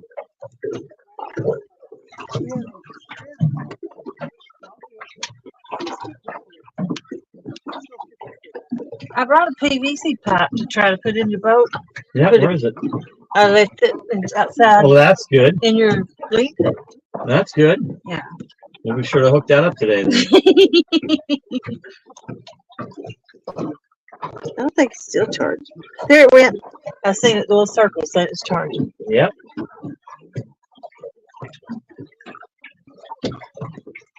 Uh-oh. Uh-oh. What? You getting a hit? No, I think the anchor came off. I do. I bet it's because I'm up here on it. Yep. I've just No, it's still holding. I We're just going around. proportioned the weight system of the boat. No, we're It still. does on my pontoon like that. If you go to the front of the boat, it pulls it loose. No, I know, but I put a log line out, so it shouldn't do that.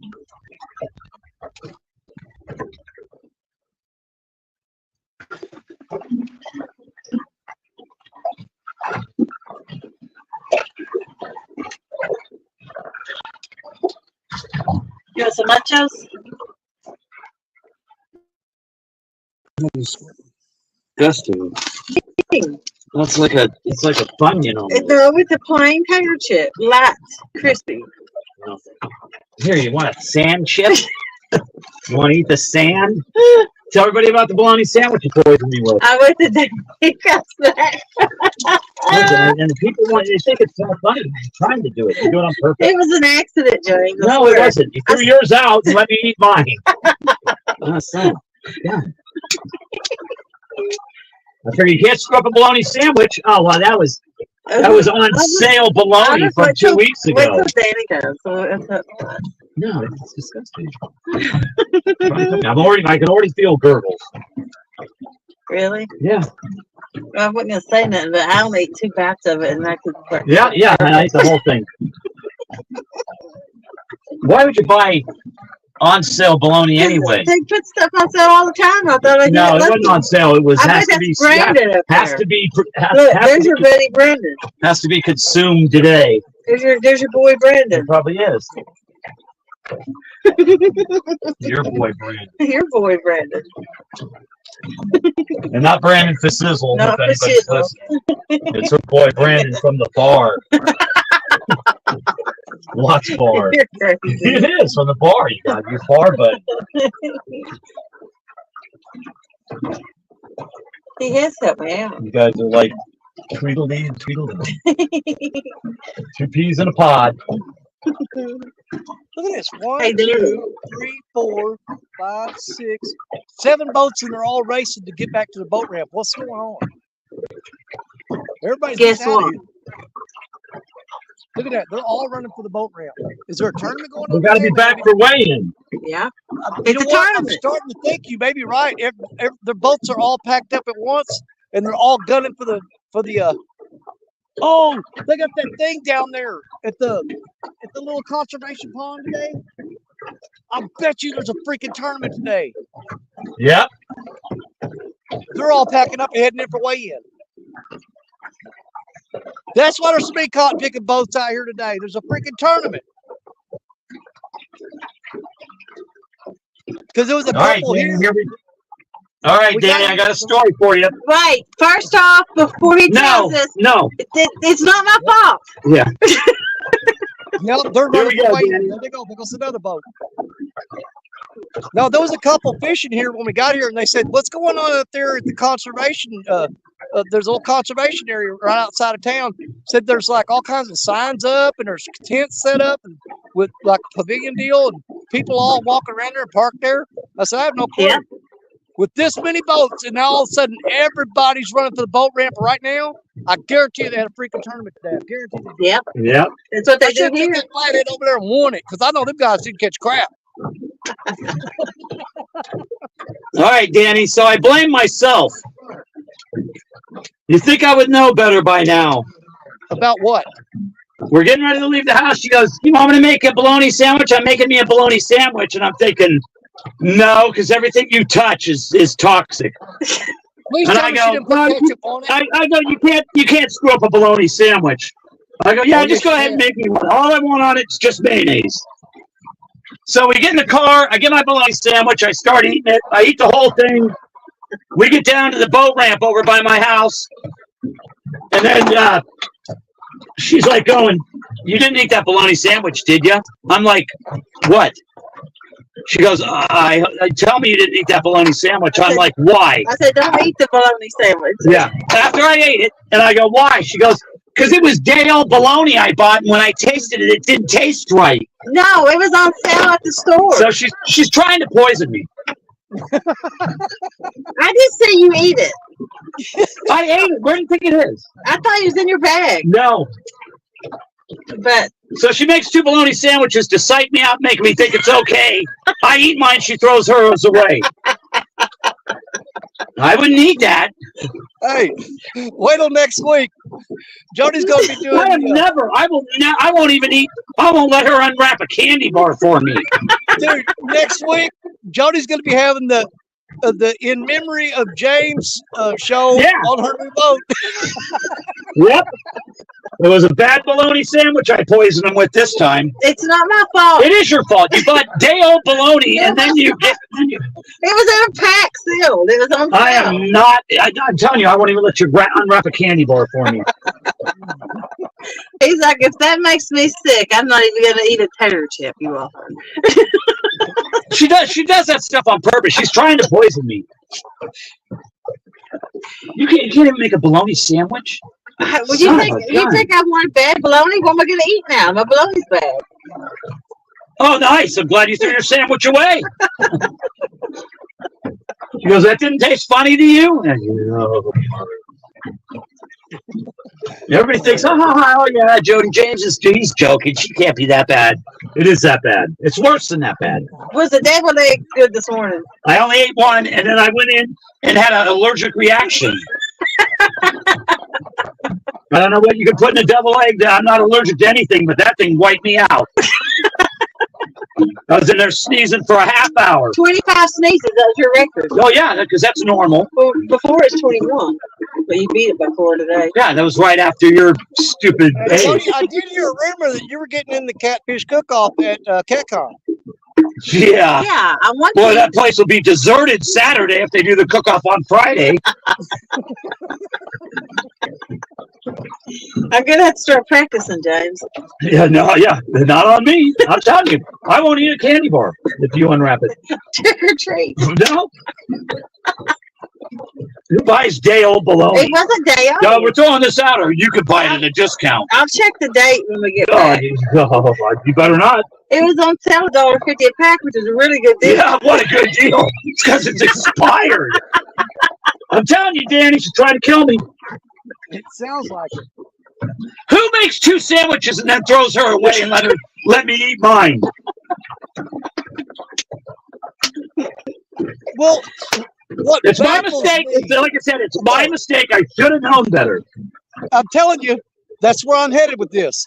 I mean, we've all heard about Jody's cooking. What baffles me is the fact that you keep eating it. It's a bologna sandwich. See, Dave, How hard is that to mess up? Who am I to know that she's using like 6-week-old bologna? It's normally $11. I got it for 25 cents. It said feed to the hogs or something. It was for livestock feed or something. not for human Yeah, consumption. not for human consumption. See, Dave was smart last week. Yeah, she made him a sandwich. He didn't eat it. He threw well, he took it, but he threw it away.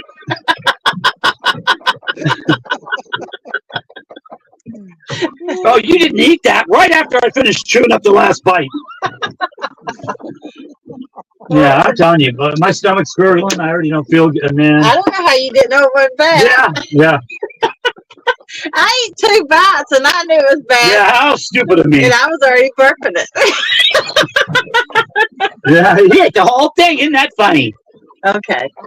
Never again, Danny. I'm telling you, I won't even try a marshmallow. Nothing. No, you can't risk it because I'm pretty sure your taste buds are shot. So you No, don't they know are. if it's bad Ever or since I not. had COVID, I can't really taste anything. And she thinks it's hilarious. Isn't that funny? Look, he's going to die. No, you can't have my boat. Oh, gosh. So if she tries to say James said I could have his boat, I didn't say that.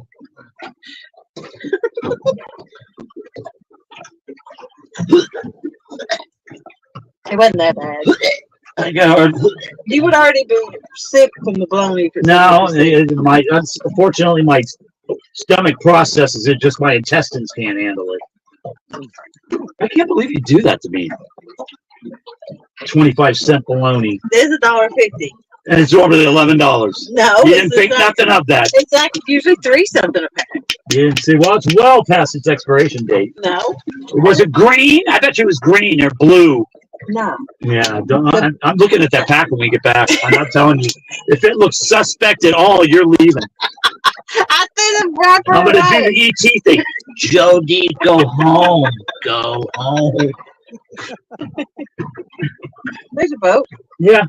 You know, that was something I was curious about before too. You know, they came out with those Mountain Dew hot dogs that are green. I mean, if those things go bad, how are you gonna know? Yeah, Jody feed them to you. I got them for $1. Yeah, you go to Jody's and she goes, "You want a hot dog?" And you get it, it's green, and you go, "Oh," and you're eating it, and you go, "That was one of the Mountain Dew hot dogs." And she goes, "No, it wasn't." Yeah. No.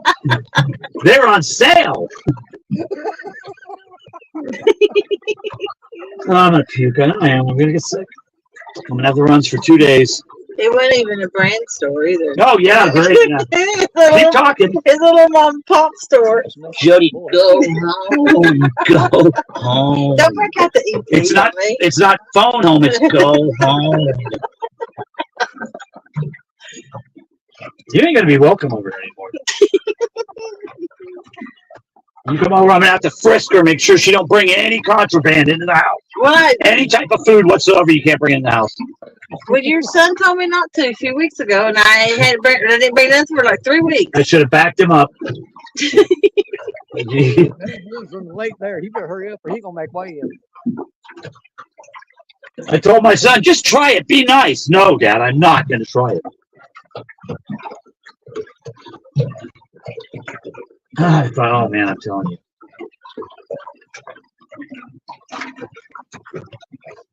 That's probably why I've been sick for weeks. What are you doing? I want you that boat up there. Why? I don't know. It's a bunch of, why don't you watch this guy racing up here right now, getting all I really wiped out by the waves. That guy's getting beat up by the waves. You got like 13 people on that boat. It's a bass boat with 30 people in it. Oh, that's your jerk with the dog. Is it? Yep. That's the guy that he lose my phone. And the dog's got a life vest on. I know he's over there like that. Yep, that's jerk. That's the one that was squalling his tires in the rain yesterday. Thought he's all big and bad.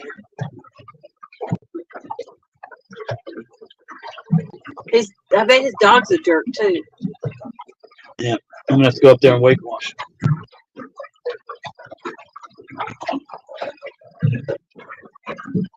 Where'd Danny go? He's probably fishing.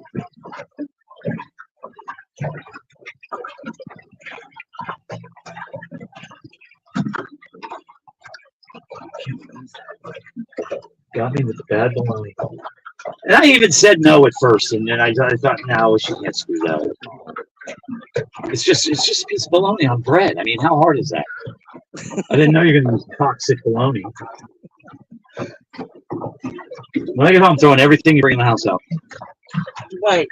I don't get it. The deviled eggs go in the trash. No, I'll eat All of them. No, I'm telling you. I ate that one. I thought I was gonna die. All that mucus built up, and I was sneezing. And James Martin said, from now on, if Jody gives you anything to eat, set it down on the deck of the boat and see if it tries to walk off before you pick it up and eat it. I can't. Come on, it's a bologna sandwich. No, she just like I said. Every time I try, she proves me right. So it's my own fault for letting her talk me into it again. I can't help what the store sells. No, yes, you cannot buy spoiled shit. Can't help what the store sells, and they can't help the fools that buy it. I can't believe that. Don't eat that. Throw that. I've already ate it. Oh, never mind. I didn't see What do you it. mean? Oh, never mind. I would have told you earlier, but he's on the phone. Yeah, I would have told you earlier, but you were busy eating your sandwich.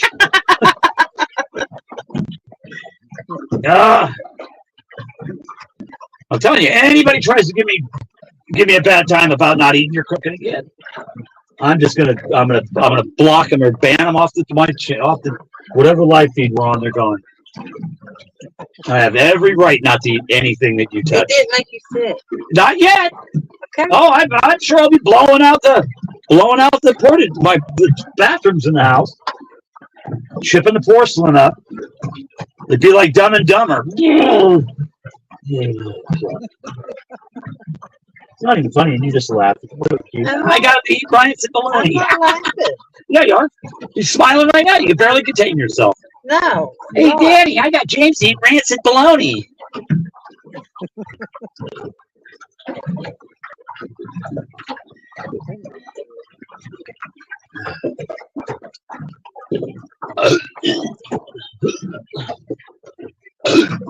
Quit burping. It's bad manners. I'm not burping. I'm trying to keep it down. Yeah. Yeah, I can't believe you do that to me. My own fault, though. Like I said, I knew. I initially answered no. I knew it. He did say no. And I was thinking, like, I'm going to mess the bologna sandwich up. Yeah. And you did. The maters was good. Yeah, I wouldn't know. You said you didn't want maters. Yeah, I don't want anything that has a chance of you messing up. Rancid bologna. No, man. I'm checking that pack out. I'll be I taking wasn't- pictures of it. I wasn't keeping track of the dates, and I just realized I think today they had the Bass Pro Shops Big Cat Quest catfish tournament. And, Well, you ain't gonna catch a catfish. They caught them all already. well, here's the thing. There was a few years back. It's a pro-am tournament. And, Uh-huh. man, they had people coming all the way from like Delaware and stuff like that. They were all over Yeah. the country. There were 39 teams that showed up. Dang. And it's a pro-am tournament now, so you do professionals and amateurs. Anybody can enter. And Right. I entered that in my little bitty 12-foot John boat, and I wound up placing 17th out of 39. That ain't against- bad.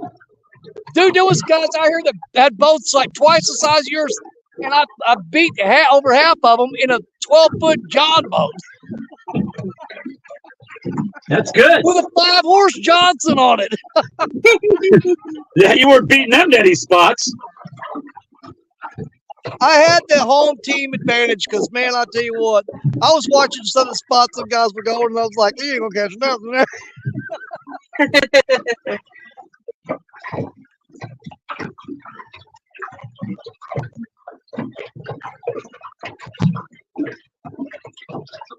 How long are we going to stay in this spot? Till tomorrow. Uh, I can't go to the dam now because Bow Wow's up there. Sir, work a lot.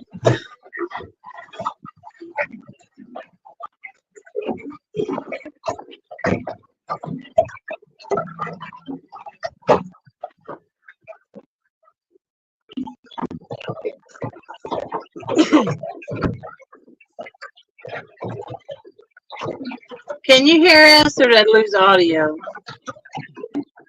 Oh, you sound loud and clear, girl. Perfect. Hey, there's Brian B. catfishing. What's going on, Brian B? Brian? I can't do it. Brian. Brian B. It should be Brian ain't catfishing.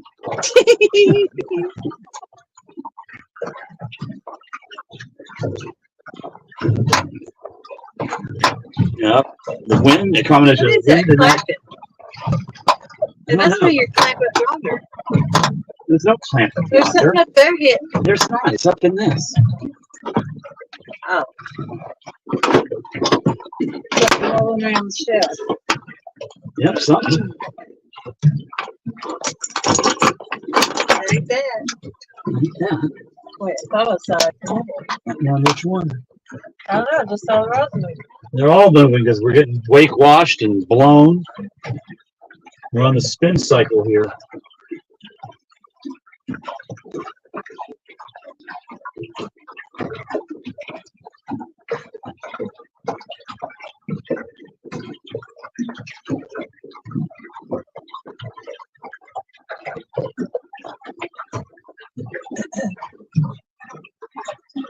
Yeah, if I brought all three dogs, we wouldn't have a place to sit Wow. because they'd all be up on the bed. Yeah. You don't think they're going to be laying down up here? Where are they going to be?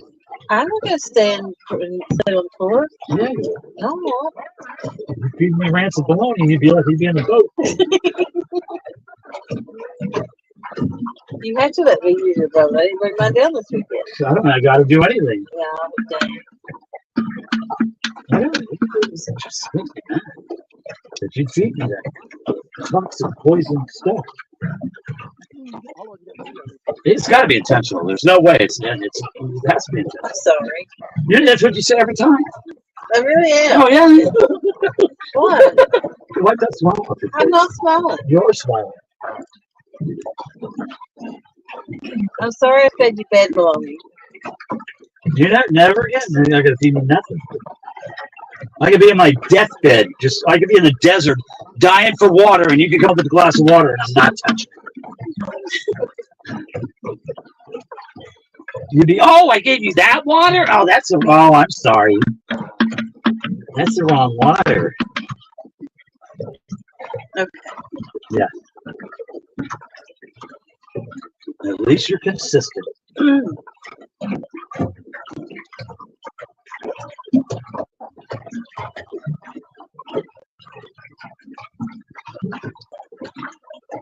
Before you get cramps.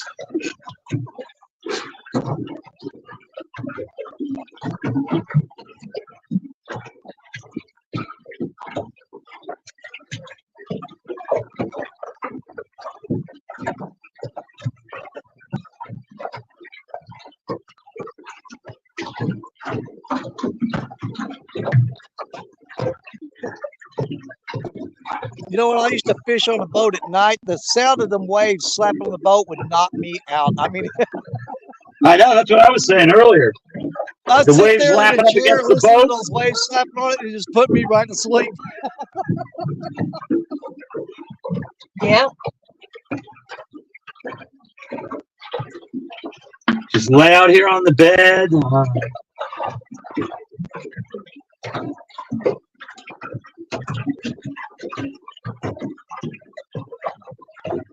You know, the problem is you lay there and dream about peeing, and you hope that you wake up before you actually do it.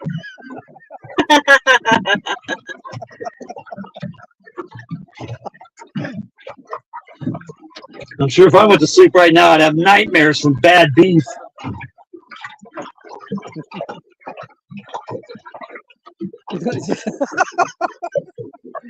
James, it's kind of like a concussion. You ate that bologna sandwich, you have to stay awake for 36 hours. You can't go to sleep. Yeah. Is she cracking up? She loves it. You might not wake up. No, I'll probably crap the bed if I go to sleep.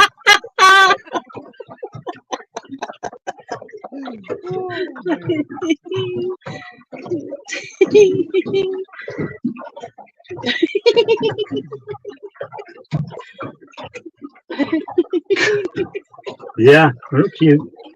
She's a blessing, all right. I think I'd weigh 35 pounds with your cooking.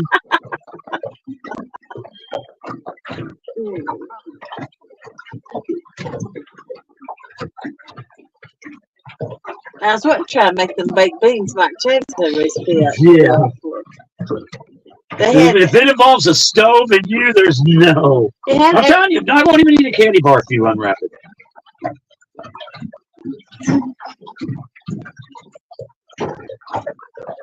Yeah, ever since Coda jumped her PB from 7.5 pounds to 39, been trying to get Stacia to break her PB, which her PB is a 36-pound piebald. Yeah, that's a tough beat.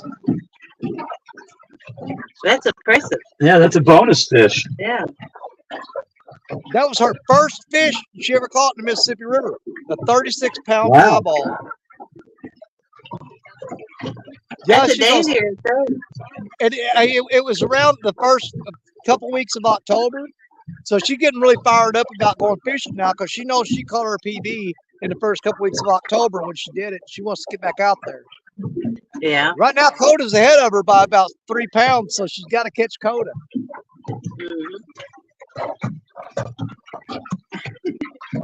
So, you're still laughing, thinking about it. Oh. Yeah, you are. What was the date on that? About 6 months ago?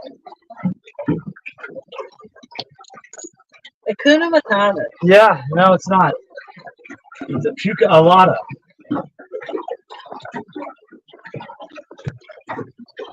I should not. She can't make Jello. Like, why would she be able to make bologna sandwich? It's okay, Jack. Yeah, because it's not you that's gonna get sick. Of course, it's okay.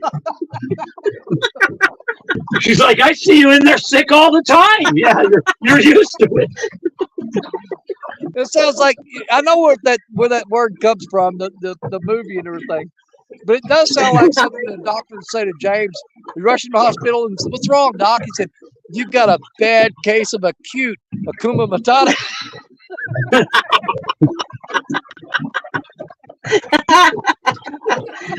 Jody Pucolata.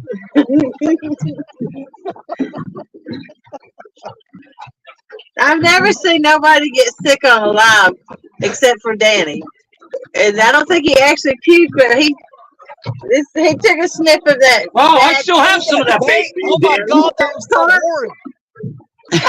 I still have some of that for you. He's over there gagging. The only reason I didn't throw up is because I hadn't eaten that day. You know what's funny, Danny, is I brought that bag up to you last year. You wouldn't take it. I still have that bag. He gagged like 10 times. That's some good stuff. You got some fish on that. After him sniffing that bag. I've seen YouTube videos of people catching fish on that bait. I don't think so. Don't think I ever caught it. I caught like 2 bowfin, and I was totally shocked that they ate it. But there are people that done videos that done very well on that bait. Didn't they give that to you at CatCon to try it for him? They gave me 3 bags of it at CatCon because that was when I was doing my right before CatCon, not last year, year before. I was doing my zombie carp videos where I had the rotten carp laying on the bank and I was using it. Well, those guys recognized me from those videos and they said, "You're that guy that's been using that dead rotten carp, right?" And I go, "Yeah." They go, "We're going to give you 3 bags of this and want you to try it." And I'm like, "Well, okay, sure." And on the way home from CatCon, I didn't even make it home. That was the year that Stacia wasn't with me. And I was driving along. I had rod in the back of the truck, and I had some hooks and some gear, and I had those bags of dark water bait. And I come across water, so what do? I'm going to stop and fish for a little while, even though Stacia's waiting on me to get home. I've been gone for 3 days. And I caught like 2 big bowfin on that stuff. And I thought, well, something will eat it, so it might not be that bad. But I threw it in the bed of the truck and forgot about it. And it was like months later. I was out fishing and Jody was up on panel and Bugman and Big Skip. And I can't remember who else was with us. I mean, we had a full panel. And I grabbed that crap out of the back of the truck and unzipped that. And man, I almost threw my socks up. I still have a bag of that I've been meaning to give you, Danny. I brought it up last year, but you wouldn't take it, so I brought it back home, and I'll bring it back up to you again this year. I went back and tried to find that and find that and find that. I never could find it. You couldn't find that one? I wanted to screen That was record the same it. day that the game warden came up on. I found that one. I must have not watched it all the way through the beginning. Look up. It had to be a guard. Mr. Y'all see Green that guard Jeep. on top?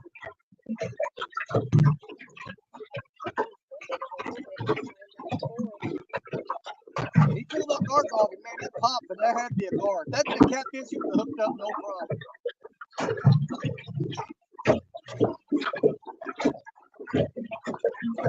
Got my bait too. I caught it right before it hit you in the face. Now that's true love. I jerked that rod up and the sinker and the hook was flying right towards Stacia's face. And I reached out, risking that hook was going to stab me in the hand. And I snatched out of midair right before it hit her in the face. Yeah. Call it love. Call it not wanting to hear about it for months if it would have hit her.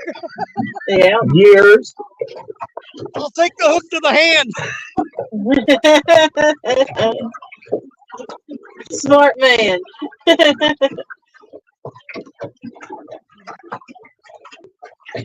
Boy, can you imagine if you chipped your tooth or something?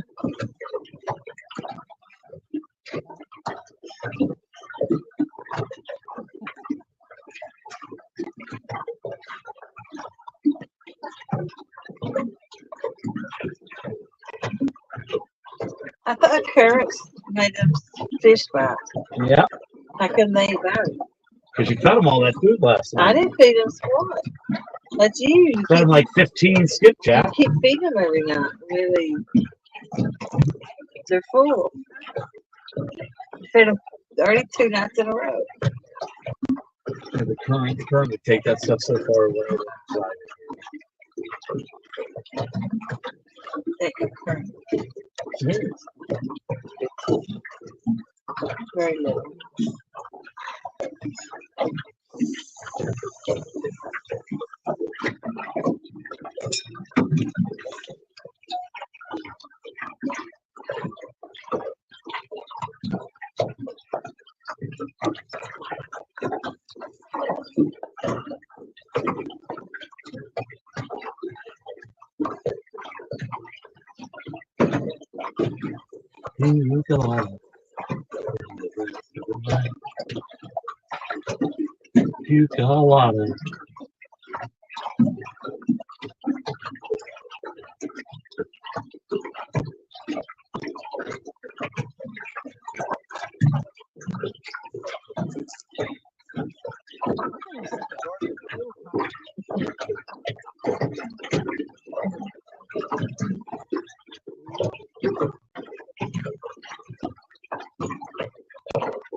Yeah, that guard dog went all perfect, but any rod will have time hooking guard. They got all that hard beak and teeth, and he pulled down on it. The guard dog went off, and he was there for a second. And I picked it up, started reeling, and he just opened his mouth and spit it out. Is most of your reel spinning? Do what? Is Or most of spinning your reels. reels spinning reels? No, I've got 2 spinning reels out, and the rest of them are all bait casters. You can't really use the guard dog on a bait caster because it puts your rod upside down. Yeah, now I'm not crazy about that, but you don't put that much pressure on it. You don't want to bend that rod over, going against the spine or the backbone of it. You don't Yeah. have to put that much pressure on it. Now on a spinning rod, I'll put the hoodoo on it, man. I mean, I'll bend that cotton picket thing on down there.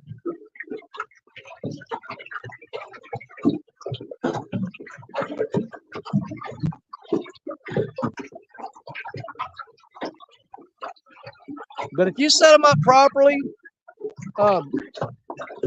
because you don't fight the fish and reel it in with your bait casting rod, holding it backwards.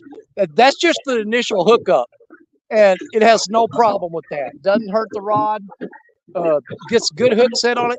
You pick the rod up, flip it over, and reel it in. That being said, I do prefer them on the spinning rods. Where do you hook it up on the? You hook it up to the basic, the bottom part. Do you hook it up to the base of the reel or the base of the rod, or do you go to the rod holder or what? It's tied to the rod holder. So when that guard dog pops off of that rod, it's completely disconnected from the rod. You're not connected to it in any way, shape, or form. Oh, I got you. That way, if you have to take off running down the bank, you're not tied to dragging a guard dog along with you or anything. Yeah.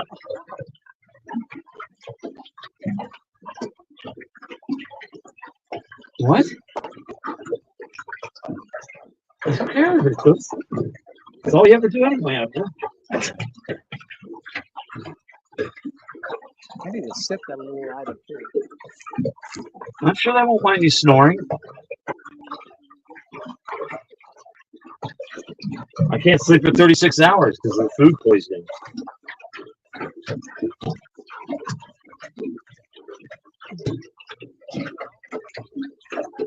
I had it set too heavy.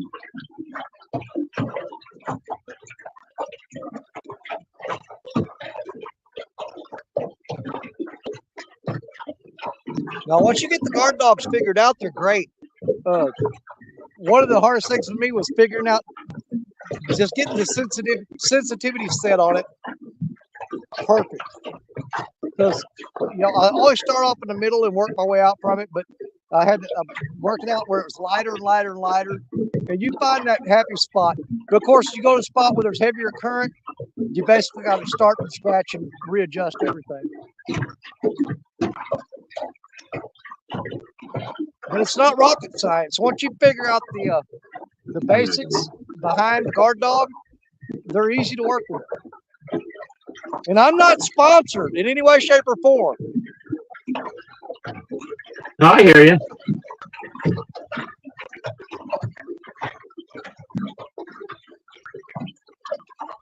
I bought one of them, but I gave it to Tom when I went to the dock. I'd never used it.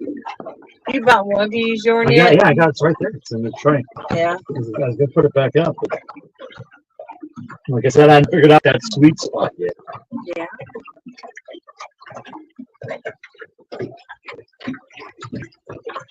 Yeah, Jody, what do you got? Like 12 sponsors now? No. I've got stuff people give me, but I'm not sponsored by them. Like Chris Flores gave me those rods. I'm not really sponsored by him, but he still said we was connected and wanted me to do certain things like no cussing, no drinking, Yeah. no, on the show, no stuff like that. Because Man, we I was can't believe you don't cuss more. because on we the was- way you cuss. we was affiliated. That's the way he said it. And then Minotaur Hooks gives me hooks, but I'm not sponsored by them. And the only one I'm really sponsored by is Triple City Anglers and Catfish Clothing. Okay. I thought you had the FOA hookup. No, Okay. I don't know if Freddie's got any women that he sponsors. That male chauvinist. No, I'm just kidding. But I've got the Has hookup, so. Okay. I may be saying this wrong. Are you pro staff for anybody like that? I don't know what the difference is. Pro staff is basically,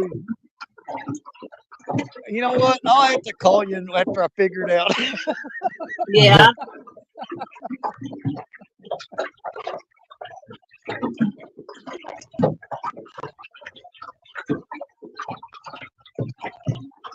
Well, I'm either pro staff or sponsored by Triple City Anglers.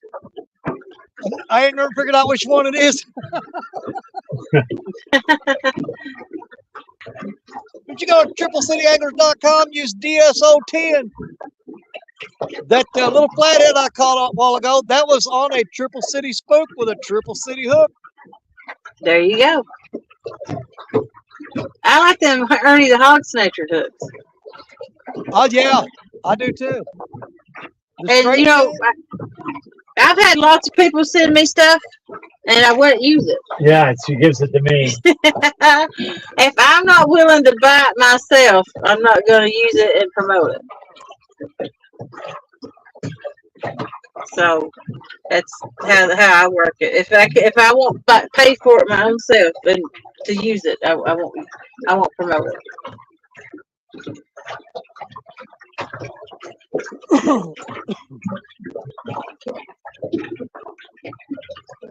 Well, I have a hard time deciding. It depends on the situation which one is my favorite hook. Now, if I'm on the boat with Richard and we're just suspending or something like that, I prefer the Ernie the Hog Snatcher hooks. But on the bank, I tend to lean more toward the Goober Time hooks. I like the Goober Time.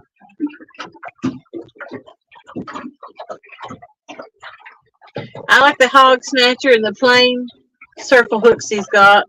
I like the straight spook. shank. There's hardly any offset on them, if there's any at all. Mhm. And the Cat Daddy Spooks is my favorite, the big green ones. And I don't have any of their swivels yet. I never got any of them. But next time I need some, I'll get some of those and try them. But I am getting 6 of the rods. That Mad Cat's rod's fixing to take off. Come on, boy. Come on, buddy. Do it. Ah, freaking gar. I could tell he dropped slack. That line was slicing through the water like it was going to hook up.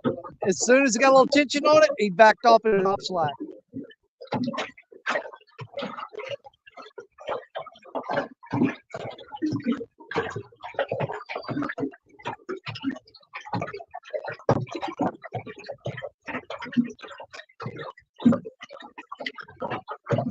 I'm gonna brag on Has a minute. Them boys has really done really good. You know, like where I'm at, I see some skids jumping up there. Up where? Up in front of us. They're not as famous here where I'm at, but when you go up there around Potomac or go in TikToks and stuff like that where people's fishing, everybody knows them. Everybody's talking about them. Anybody in that area up there, they got their merchandise and they're using it. Well, I'm not gonna lie, I miss them a lot on YouTube. You barely see them on YouTube. I had a lot of fun with them in chat. I wish they could come back. I understand though. They got a business and they're doing their fishing. Like they're smart. I'm not sure, but I may be the last person on YouTube that's sponsored by Triple City. I think most of them are on TikTok. Yeah. I mean, I could be wrong. There may be somebody else out there, but the majority of them I know that are sponsored by Triple City are primarily TikTok.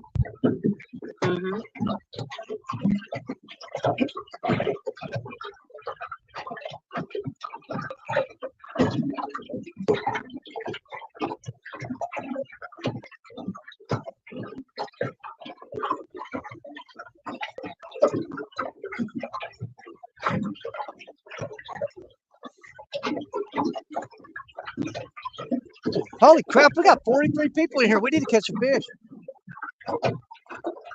We got one gar and a flathead on the channel today. We need to do better than that. That's great. Oh no, we could do better. Anytime you got a flathead, and I like to see the gars, to tell you the truth. I don't see them that much. Come down here, I'll let you have all of them you want. By all means, put them in your boat and take them home with you. Turtle don't bother my line at all this year. I caught a turtle this year. I haven't seen any turtles this year. I caught it. I remember the turtle. Jody had the turtle he was riding in a shotgun in the seat on the boat. James probably wasn't watching. No.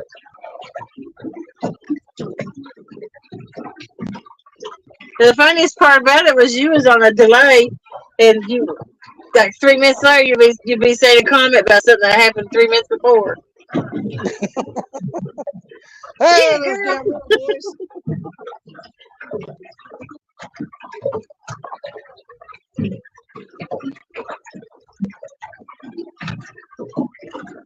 Did you see that size of that freaking gar way out there? That thing was 5 foot long. They usually hang right here by the bank. That one's way out there in that deep hole. That's not good.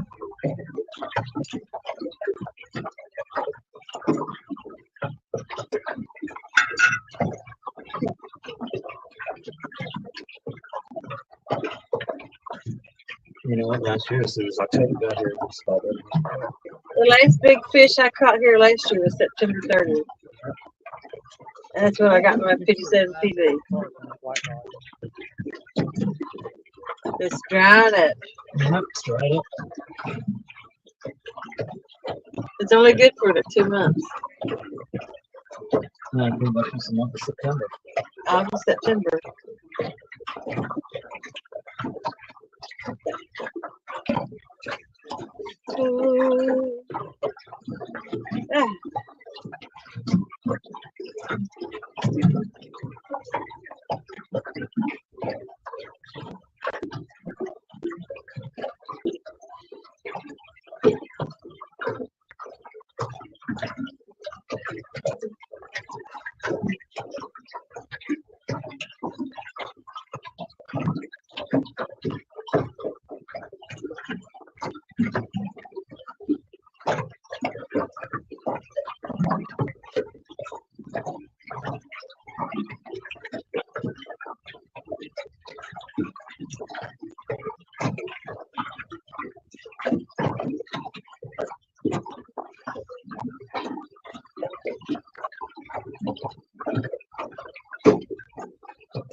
I haven't seen the tour boats going down the river in a while.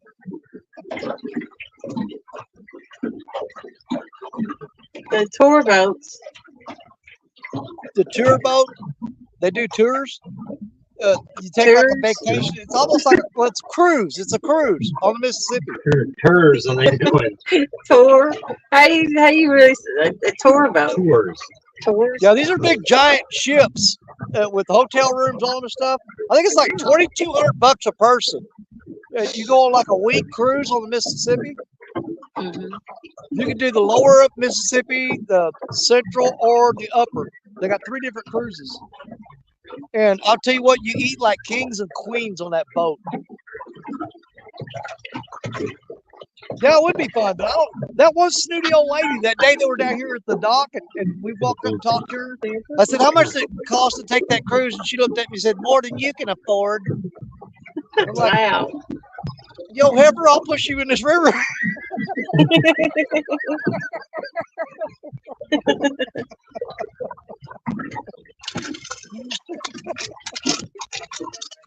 She wasn't nice. That lady was mean.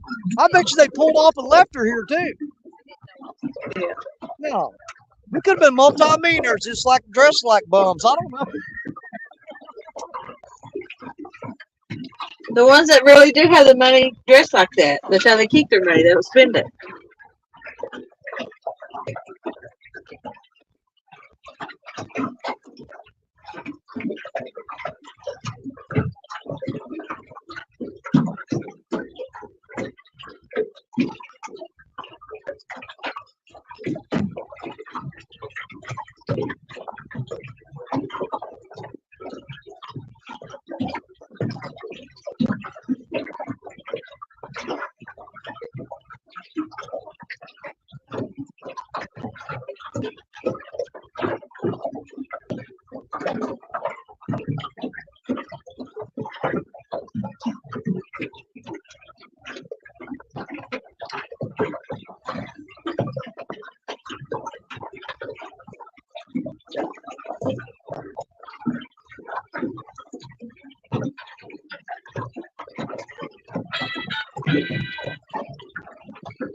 I think this spot's the best. Ah, there's Bug Man. Look at him go. What's up, Buggy?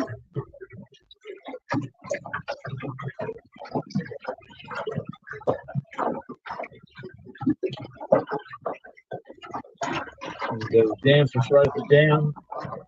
Get out of the wind, or we go down the river.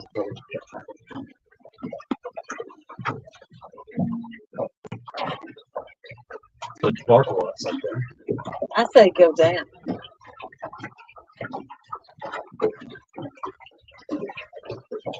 I do see skips jumping up, but I don't want to fish for skips. We got I plenty. know. We don't need it.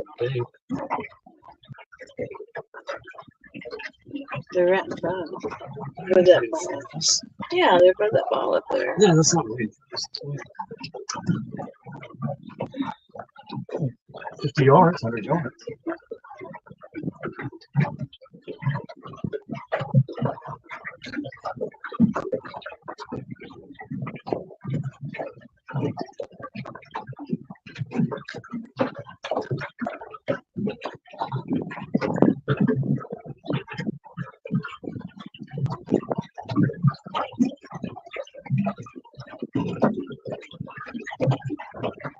It's probably windy above the dam too, then. Yeah, I'm getting it. If you put it on that side, if you go on those side of it, put it. Yeah, our breeze is starting to pick back up here a little bit.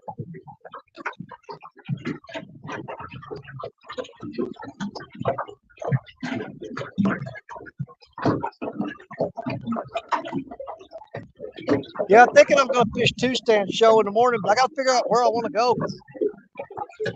I mean, this is a good spot, but you may sit for 5 hours and catch a fish, you know. They're not going to be like really going crazy on you. Not, you never caught a fish there. Yes, I have. The flathead hole with no flathead. There's flatheads in it. There's not. You got no confidence in it. You've never caught fish there. Yes, I have. Never seen Not you with catch, you. I've seen you catch one fish there. Hey, Cold Creek Billy. There's fish over there. They're just not where you fish. They're out off that ledge to the deep water.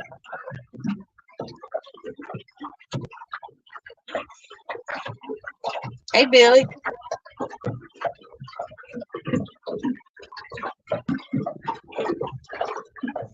Still got 40 people watching. I guess I ought to start paying a little more attention. For some reason, I don't know what I do, but when I hit the screen, sometimes it like compresses my chat down to half the size that it was, and it shows live and starred and comments, banners, all that moves down and makes my chat scrunched up. Makes it even harder to see. Before I lost my phone, StreamYard had sent me a thing to do a tester. It was a StreamYard app. And I couldn't do a live, but I could join someone's live through that app. And it showed chat on it just like the live, if you was hosting it. It was a lot better way of doing it. But it was in the testing stages. Beta. Yeah, beta. But when I lost my phone, I think the difference in it, if somebody sends you the link, I can't remember which one's which. One of them, they send you the link in an email or something, and you join it. And the other one, they just post it like I did up here on the chat. On one of them, you can't see chat. Yeah. But this was an app you downloaded. There's a StreamYard app they was testing. Not the website.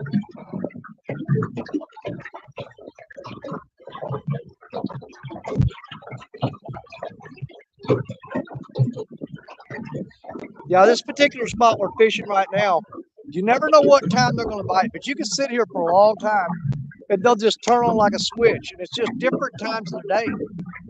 You just basically got to be here with rods out and waiting. There have been times I sat for 3 or 4 hours and not even nibble, and all of a sudden be doubling up and everything. Something's working on that guard dog. You see it? I don't know. If it's a fish, it'll set it off.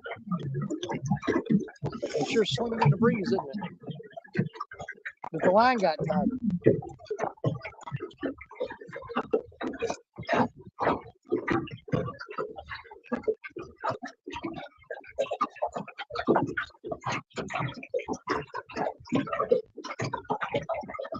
Yeah, we're looking forward to getting home today, though, because I think today Stacia gets her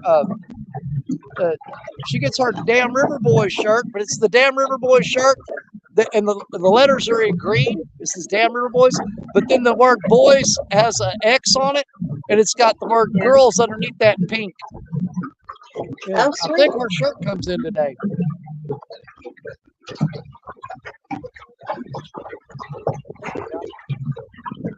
I got something coming in from FOA, but I think that's probably for Coda.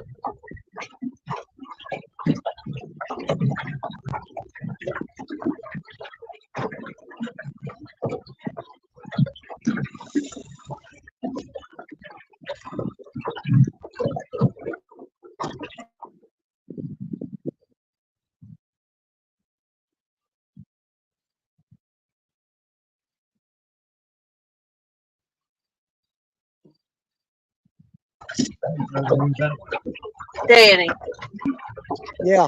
I'm gonna jump off because I'm feeling that coming on. Hey, you've napped on my show before. But watch that white rod. He just got whacked. You've Watch the napped white on rod. everybody's He's pulling. Hold on. Keep an eye on the white rod. Not the Tony Harrison rod, the other one. I don't know. It's acting like a gar. It may be a gar. I've actually got video on some of my shows of you laying on sleeping and the camera got bumped or something. And I can see your face Yeah. sticking up under the blanket. I can't help it. Yeah, he runs one exciting show. Everybody's Yeah. That was mentioning that purple and blue rod down there. Look at that. Watch. Look at it. See it? See, they just out of the blue. Just start biting. Just out of the blue. Just like fair. Granted, it's probably gar, but we weren't getting any bites at all. Now all of a sudden we got 3 rods hit.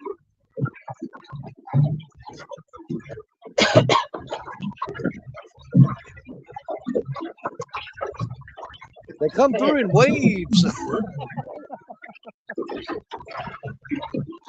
Are you moving? Yeah.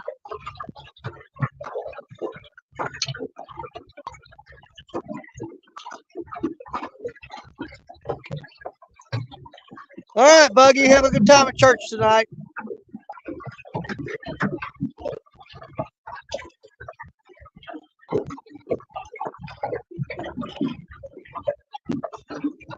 Buggy going to a revival.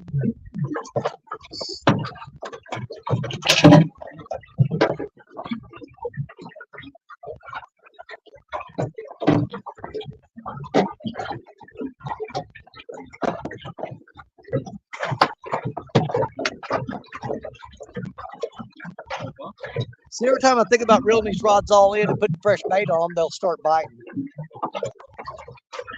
Just enough to get you not doing it.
That one just quite a bit, didn't it?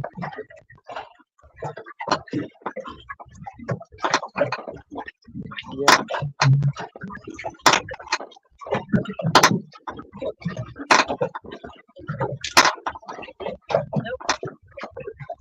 I'm thinking I'm gonna put a lot of bait on that one rod of yours right there.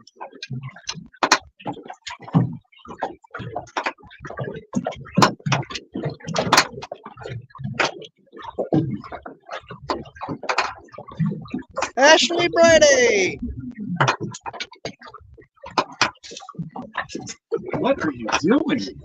What's up, Ellen? You wanna go first? Yeah, I gotta get the anchor unless you're gonna go pull the anchor, which I'm not gonna go do.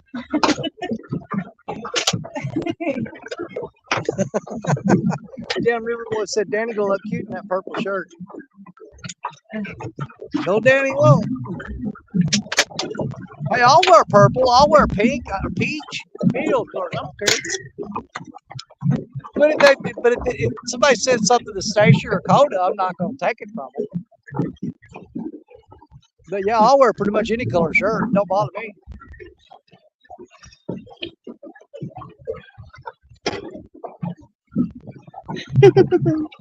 Let's see. There's Daryl's picture. Let's see.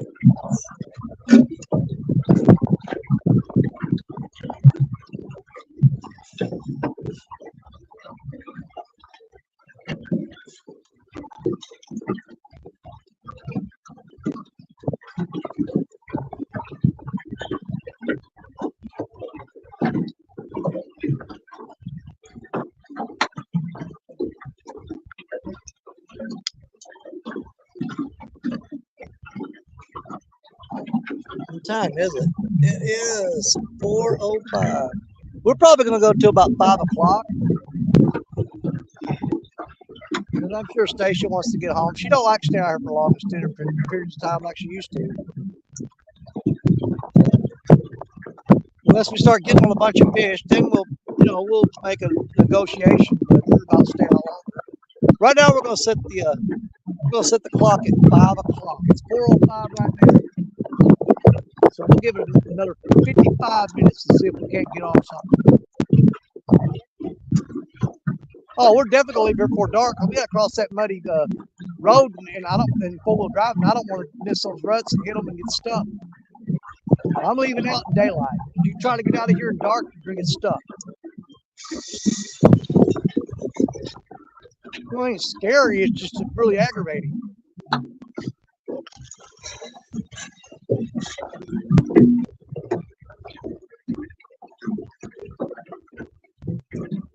Yeah, we had to come down that road that me and my cousin Austin, we got stuck in my truck down there that one night. I think we were supposed to be going to Jody's show. We were. Jody's Flathead Challenge. And we got stuck, and we were stuck for 3 hours digging that truck out.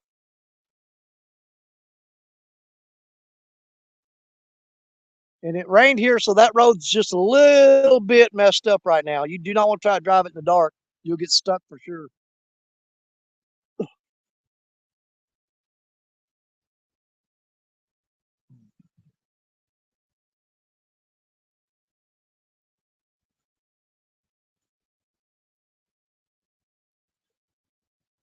Lauren's going to North Carolina.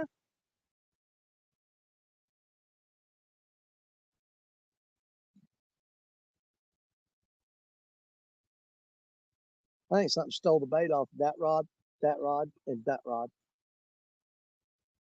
Just saying. I'm fixing to check them here shortly.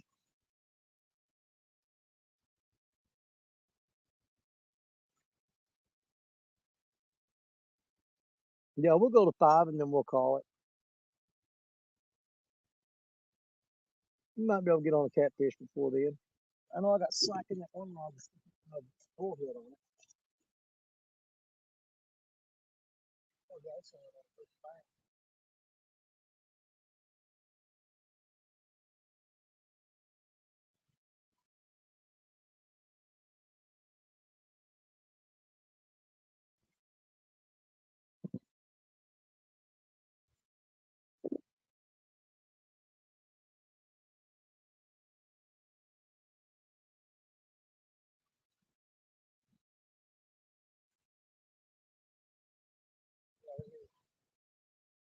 It's got a lot of bullhead on it.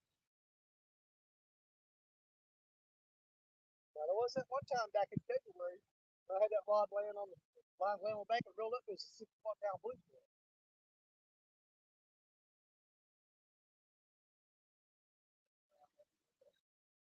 I'm out there swimming around. He ain't big enough to do that.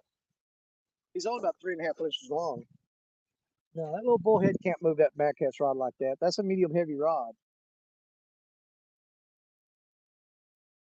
And I've got, I think, 6 ounces of weight. He can't even move that weight. He ain't big enough. So whatever's pecking on it's trying to eat that bullhead.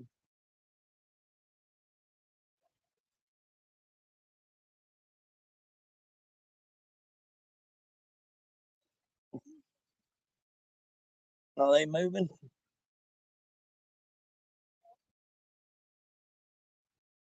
They're moving. Yeah. JJ, Team JJ, Jody and James. JJ.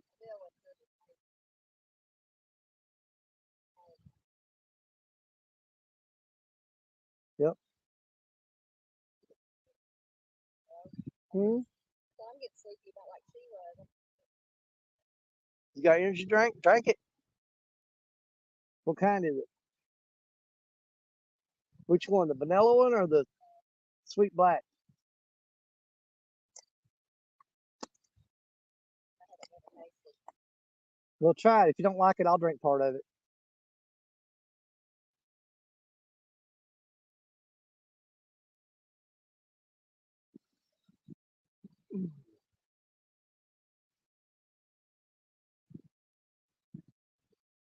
Energy drink time. Oh yeah, they're flying, man. James got that boat rolling.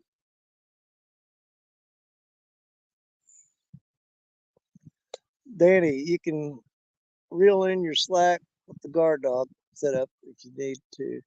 Won't trip the guard dog. Yeah, I figured that out, Monty. That it's pretty tight right now. A while ago it was drooping, but yeah, I figured that out last weekend. I had the current was shifting and changing directions. It dropped a bunch of slack, and I thought, well, I'll just reel down on it. And if it trips the guard dog, then I'll reset it. But I reeled it down, it held no problem.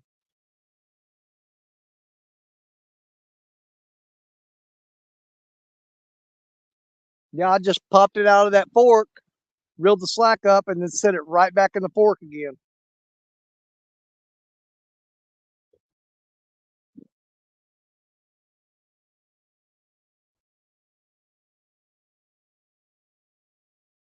Well, that's the way I did it. I took the line out of the fork, reeled the slack up, then reached up there and set it back in the fork. I don't know if that's the correct way to do it or not. You could tell me if it's not. Let's see. Thought I was going to get out fishing today. The heavy rain this morning, the high winds. Yeah, those winds are hitting a lot of people. We've got a gentle, like really nice little breeze here, and so it's pretty comfortable actually.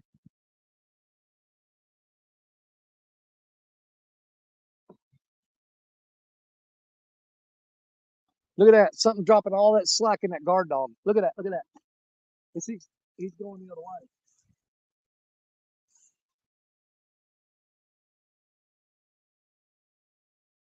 Oh crap! I set it off accidentally.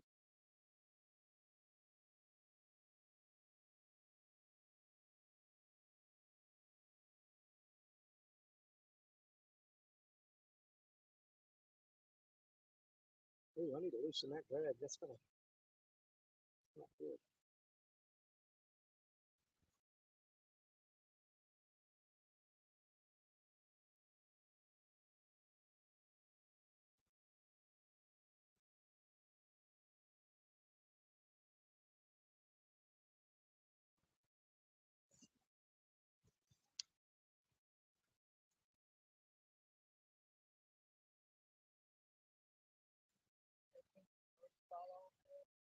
What? The break piece of that earth will fall off. Brown. Close to the edge. I don't know. Yes.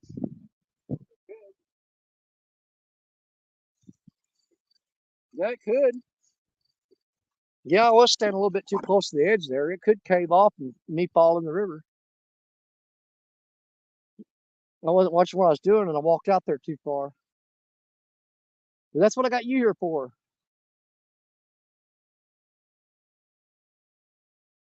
I'm trying to see where your Tony Harrison rod's going. That red line is, you cannot see it. That Cajun line. Yeah, but you can't see it where the crap. It's a great line. It's strong. It's tough. Very low memory on it, but I can't see it half the time.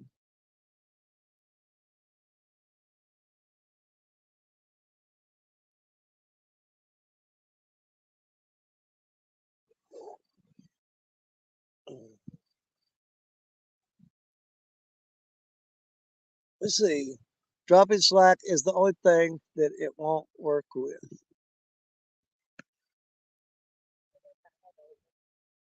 What it tastes like? Watery? Let me get a shot of that and see what it tastes like. Good God, you drank 3/4 of it. That's more than half. That can's right there. You chugged it.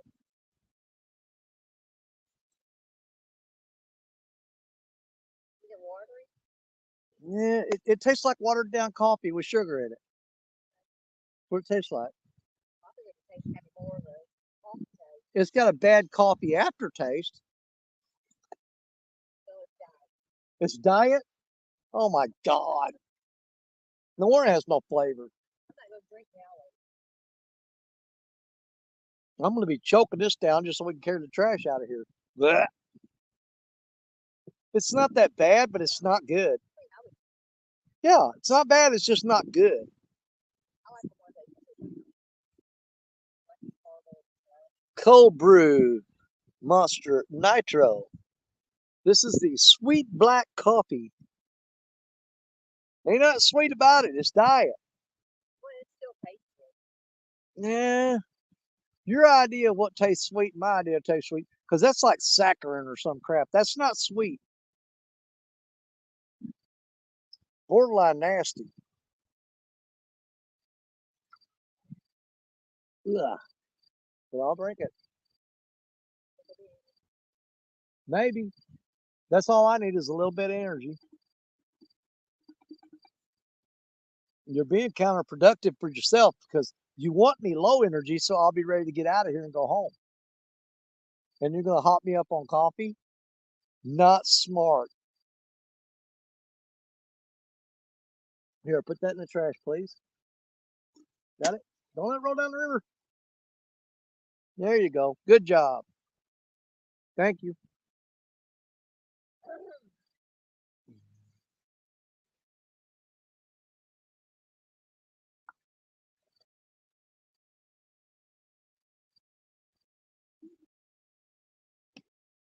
Man, we got that flathead while ago and it made me a little more optimistic. I think I need to put another live fish on there, another live bait.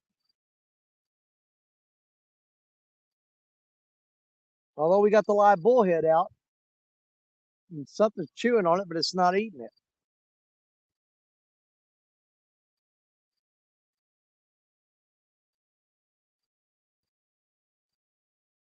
Gnats.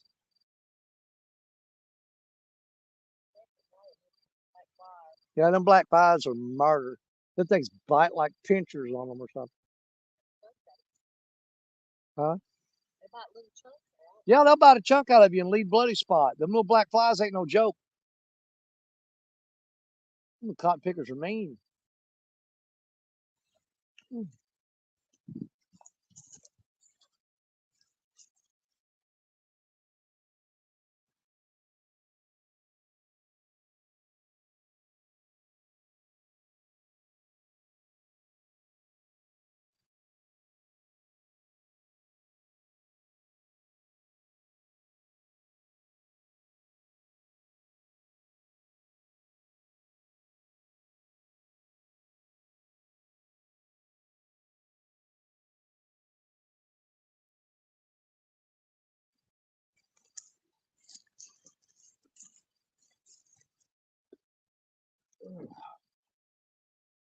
What time is it now? 4:18. We got 42 more minutes. Come on, fish. 42 more minutes. Want to check baits? Well, reel up Tony Harrison real quick because it's out that way.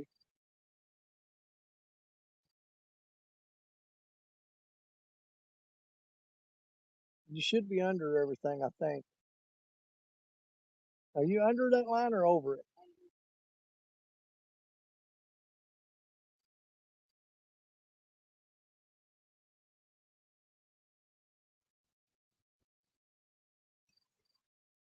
You got bait, do you? Yeah, you do. It's just crappy bait. Let's put fresh bait on there. Yeah, that thing's eat up.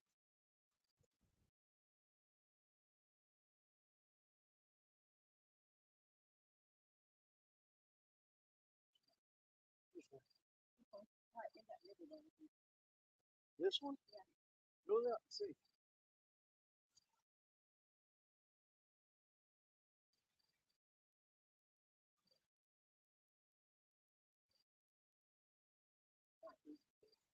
Do you really? Well, you like spin casting noise. No, you shouldn't be.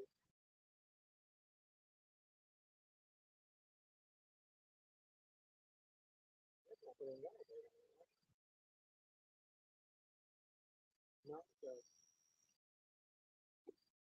I'm gonna put a live date on that.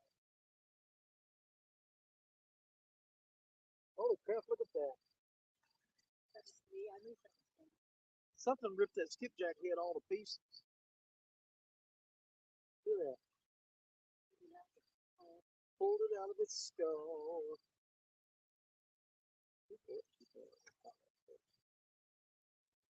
Right, let me rebate you real quick.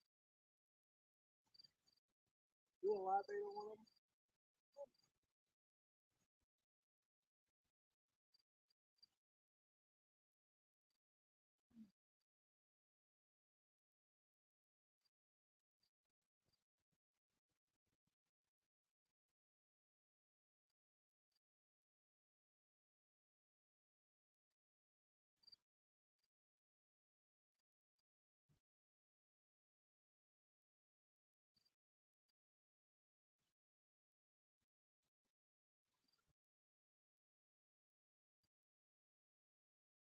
Big buffalo on there.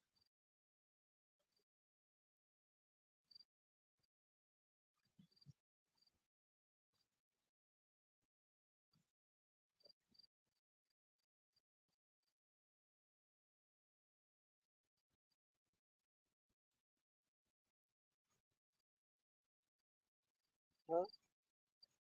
Oh, laying right there. I don't. If I have to take off running, I take it out of the holster. That way I don't have to run with it. It hinders me. It gets in my way.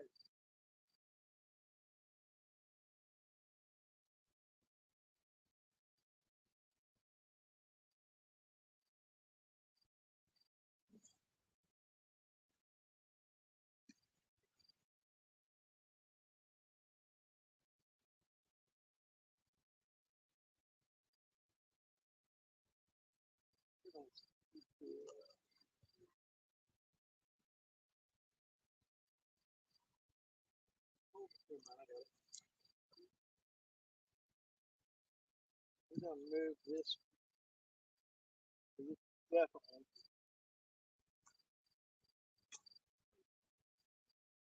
This one definitely needs to be moved.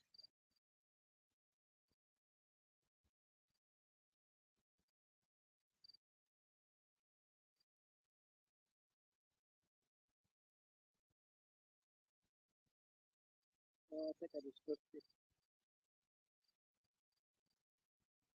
Pretty sure I did.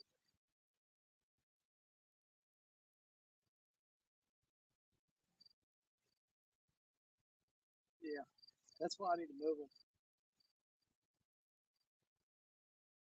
You know,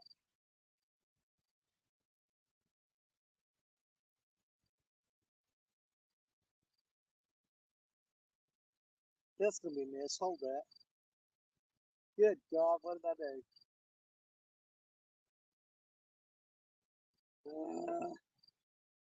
Man, I made a freaking mess here.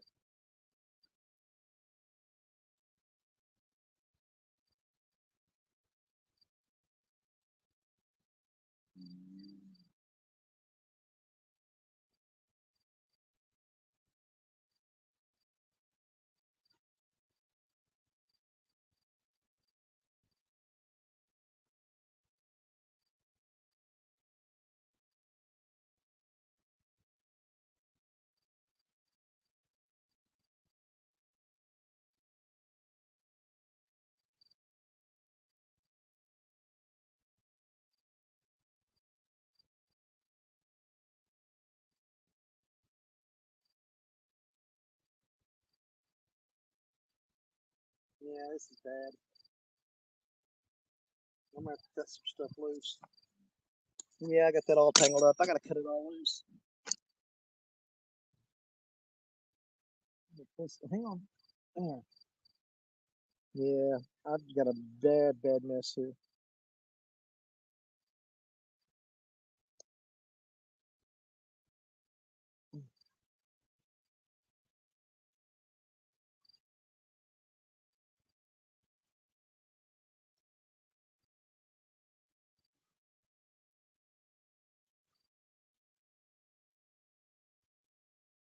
That's just god awful.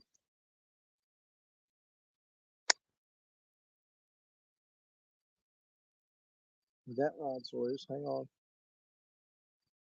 Let me tie this back on here. You got no lines in the water right now.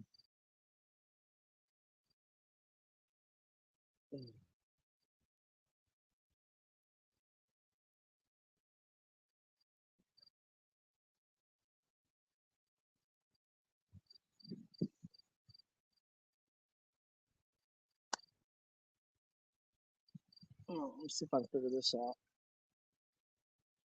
What in the world did you do, Danny? Holy crap.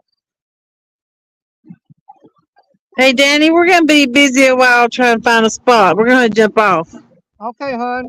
Well, thanks for hanging out with Thanks for us. letting us up. Oh, Appreciate it. Hey, anytime, good luck. anytime. Bye, Stacia.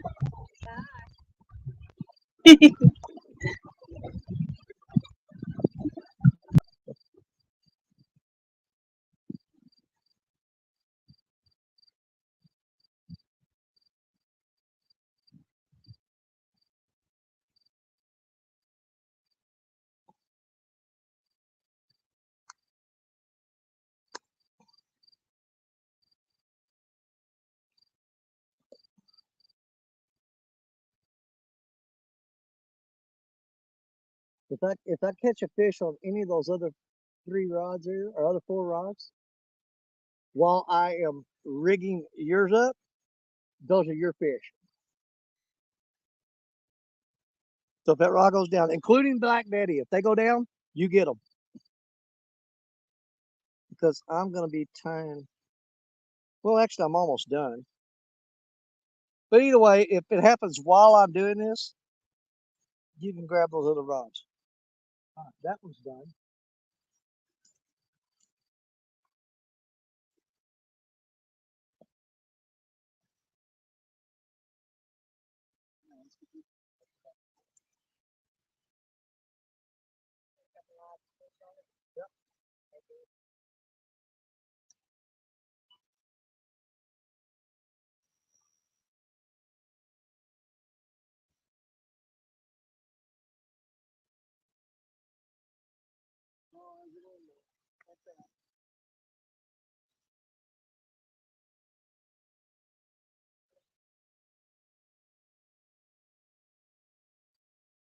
No, he's still alive.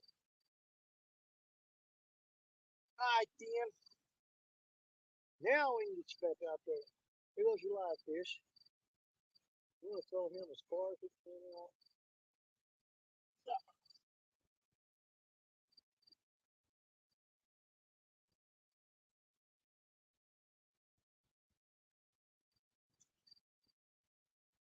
Yeah, now you got a rod back in the water.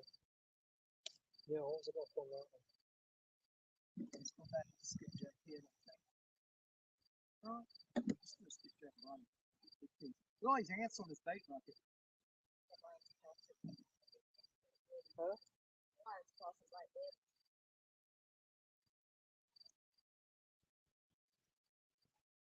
No, I'm going to re-throw back there.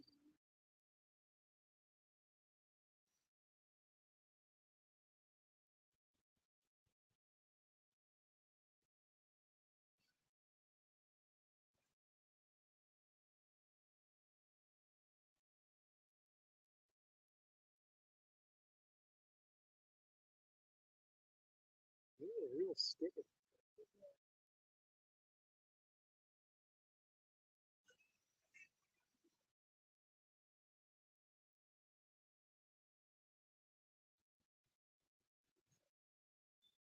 Oh, buddy.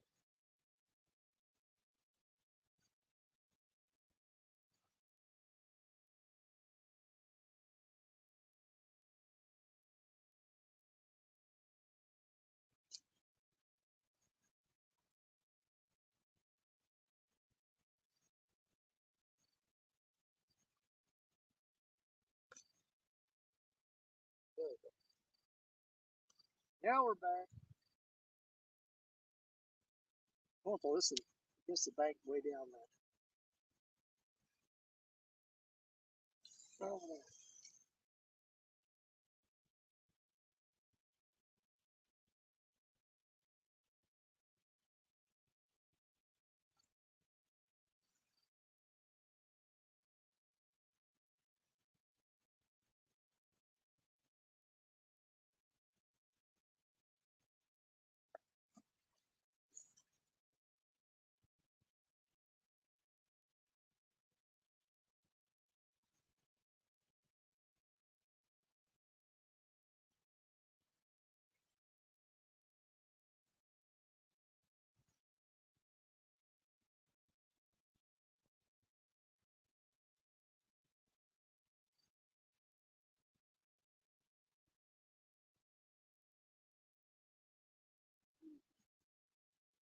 All right, back to it. How much time we got left? Let's see here. 4:30. We got 30 more minutes.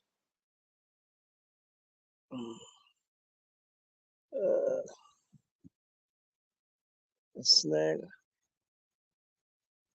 We got the lines all worked back out. Now I'm almost scared to reel Betty in because I got a feeling those two are wrapped up on each other. We'll see. But you got live bait on that spinning rod.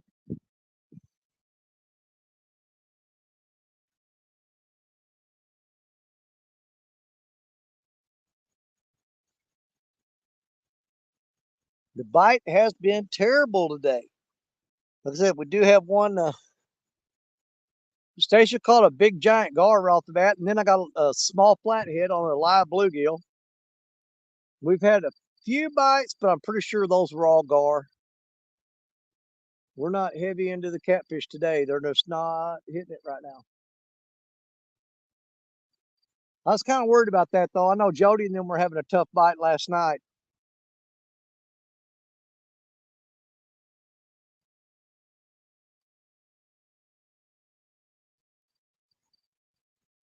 And I'll have to come up with a whole new plan for 2 stands in the morning because this one is not working for me. Not at all. The good thing about it is we don't have a whole lot of work to get out of here. We just load stuff in the truck right there and we're good.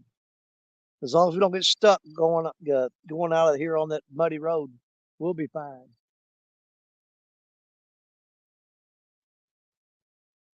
So we'll give it 30 more minutes or 28 more minutes and we'll see if we can't do something. Mike Sampson, Sappy, what's up? Is catfish and crappie in here, Mark?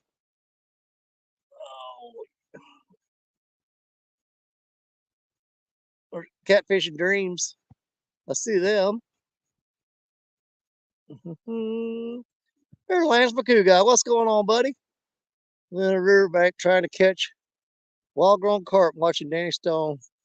That's good. Well, we're going to be out for about another 27 more minutes. Lance, if you want to come up and hang out, I'll drop a freaking link for you, buddy. Look at that sun, the way it's hitting the water right there. Isn't that cool? Yeah. That's sweet, isn't it?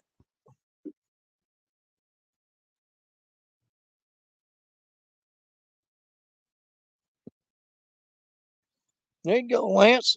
Is there anybody else out there that wants to pop up?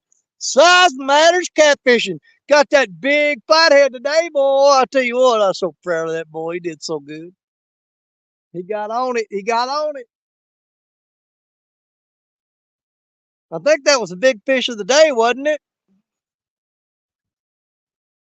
Andrew, didn't you catch the biggest fish today with that flathead?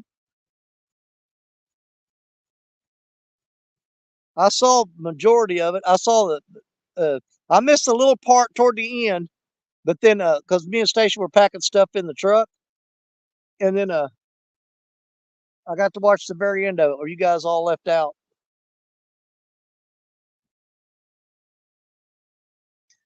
Let's see. It was. I didn't think it would hold up, but it did. I knew it was going to hold up. Man, you talking about size matters catfishing. What makes you think the big fish wasn't going to hold up, man? Come on, I knew it all along. I knew that was going to be the big fish of the day. Because if Mike Greenwell was going to get on some big fish, he would have done it early on. He would have pulled something out of there that would have just made you want to throw up. Because that's the way Mike Greenwell does. If he's going to make you sick, he's going to do it early. He's not going to piddle fart around with it. He's not going to drag it out. Mike Greenwell will come in here, catch about 2 or 3 big giant fish and make you just sick to your stomach. That's his pattern. But if he's not on the big fish, he's going to drag it out. That Greenwell's vicious, man. He's vicious.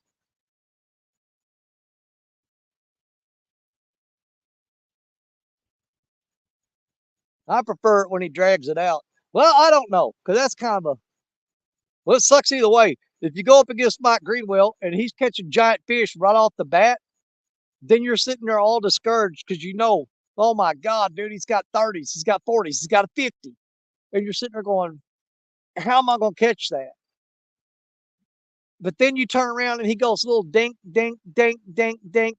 And you think, you know what? I got that boy. I'm going to get him. I'm going to kick Mike Greenwell's butt.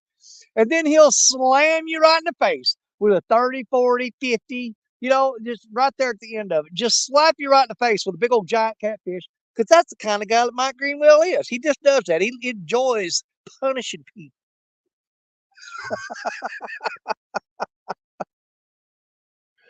But you ain't gonna find no better person. I'm gonna tell you what. Mike is golden heart. He's good to the core, buddy. But he is vicious when it comes to a catfish tournament. He will not cut you any slack. If he can put a whooping on you, he'll put a whooping on you with no remorse.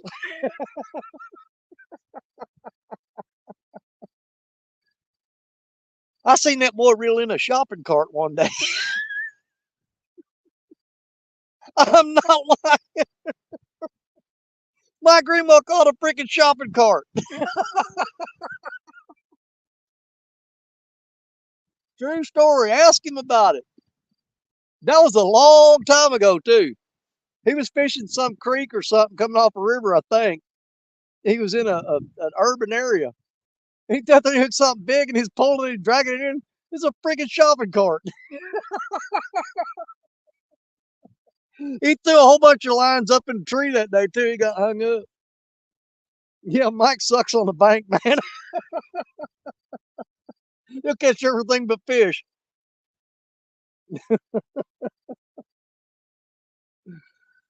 Oh, I am not kidding you. No deep tongue for caught a 50-pound plus tire with an anchor. Was a good year. Yeah. So I remember watching someone catching a sofa. Yeah, dude, they caught all kinds of stuff. Let's get old Lance up here to hang out with us for the last few minutes. What's up, Danny? What's up, my brother? Thanks for having me up here, man. Yeah, we're going to be out for about 30 more minutes. We're going to get out of the way and let some other folks do a Saturday night for you. I'm sure there's some people out there wanting to fish. They're not biting well enough for us here to us justify taking up the airtime. You know what I mean? Yeah. I was live this morning for a couple hours. Just Yeah, I on a saw different you. river. I was on Sheboygan River. Now I'm sitting on the Pigeon River here in Sheboygan. There you go. You gonna be there for a Trying while? to figure these. I probably till just about dark. Well, we're gonna get out of your way here in about 21 more minutes, and you can go Heck, live. And I ain't going to lie. you I'm can't going do to no go worse live than us. tomorrow morning. Yeah, I'm gonna try to do 2 stands in the morning, do a show. Yeah. We'll see. Right now, I've got low expectations. That's not going to stop me from from coming up on 2 stands. Even if I know going into it that I'm not going to catch nothing, I'll still show up Right. unless something comes up. Yeah, You I know got me, in I'm touch going to with try him. it no matter what. I got in touch with him because it said 8 p.m. for stand day. It's been So I what? messaged him. He got it set up for 8 p.m., not 8 a.m. Really? Yeah, so I had to message him and I sent him a screenshot. He was like, all right, thank you. Like, yeah, man. Oh, I thought you meant he did it on purpose. Like I say, because if it's tomorrow night, I'm out. I got to work because I'd have to work Monday morning, and I ain't staying out late on a Sunday night. I figured I started researching and everything on how they target carp in the UK. So getting into that specifically.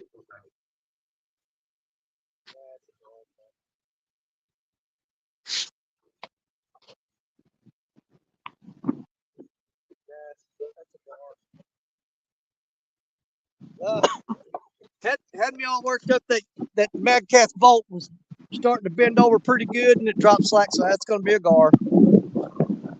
Another gar.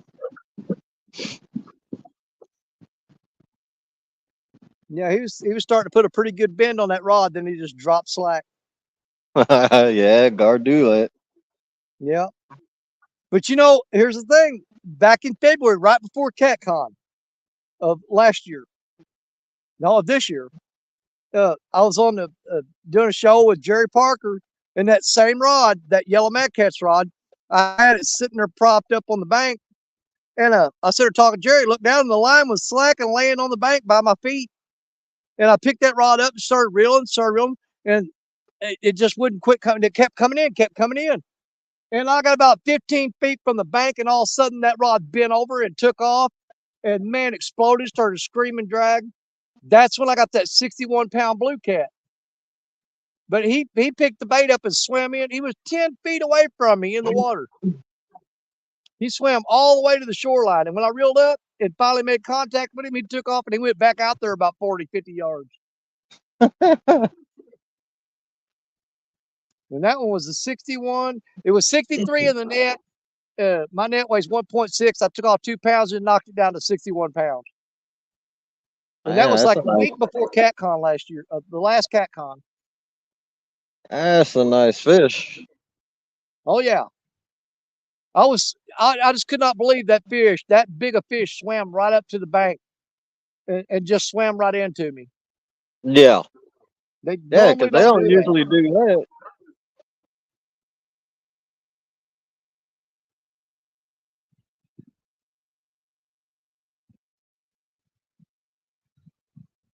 Something's messing with that purple blue rod, the last one down there. The line's laying on the bank. He dropped it all the way to the bank. That's going to be a gar. What you got out there for bait? We've got fresh live carp that we've chopped into cut bait. We've got one Yeah. little small carp that we got there live whole. And we've got skipjack and shad that are frozen. Oh, okay. We caught we had one live bluegill with us we brought today. It's one. That's all we had. And I threw it out, and that's what we caught the flathead on. And Stacia caught that big gar on a skipjack head. Oh, okay.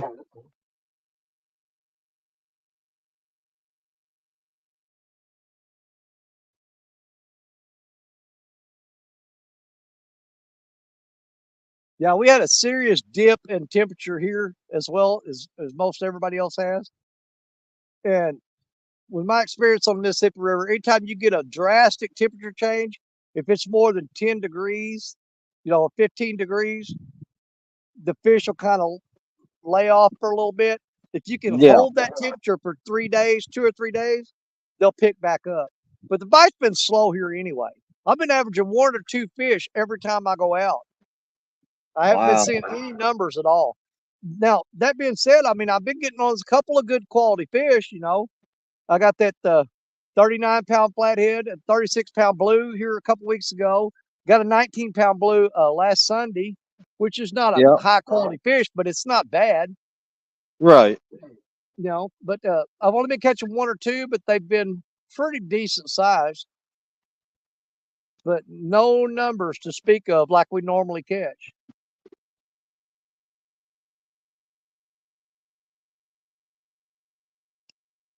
But a lot of the spots that I fish and that I have been fishing for good God for decades, a lot of these spots are just receiving so much pressure right now from people fishing and taking the fish out of here Yeah. that it's really affected the numbers of fish that you can catch. Yeah. I mean, there's people around here that think there's just an unlimited supply of fish in this river. And, that being said, if you find a deep hole or a spot where the fish are holding and they love to stay there, there's not like a conveyor belt of fish coming into that. You know, Right. there's a set number of fish that's in that area. And when you take them all out of there, it takes a while for them to find, for new fish to find that spot and replenish it. Yep. That's like, just like here. I do, of course, selective harvesting, unless I'm fishing for burbot or salmon. But Yeah. like this year for salmon, I only got one, but I lost like 5 or 6. A buddy of mine went salmon fishing a couple days ago. He had 23 hookups, or 23 hits, but he only brought one in. Really? Yeah. That's something I've never gotten to do, but it's on my bucket list is to go salmon fishing. I've always wanted to. I know some spots for salmon fishing. Well, I'm pretty sure you do. I've seen you working them.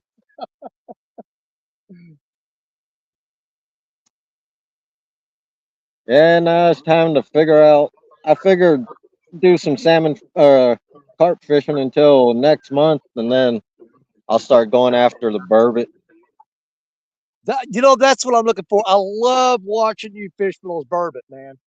There's just something about it. Man, they're fun. I mean, they fight just like catfish. Yeah, I mean, that's one of the things that I've always associated with you as an individual is I don't, you know, at some point he's going to be going after burbot. When you say Lance McCouga, I think of burbot. Thank you.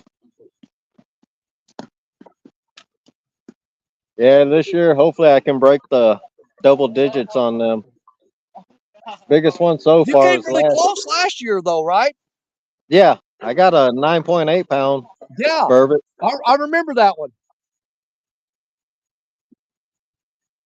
Oh.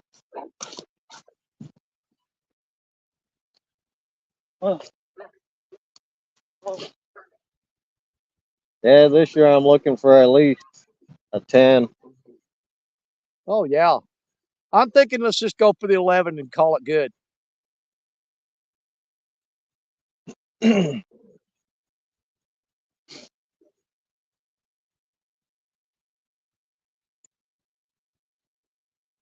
Well, we just freshened up bait, so we know that's not the issue. It's just these fish just start biting.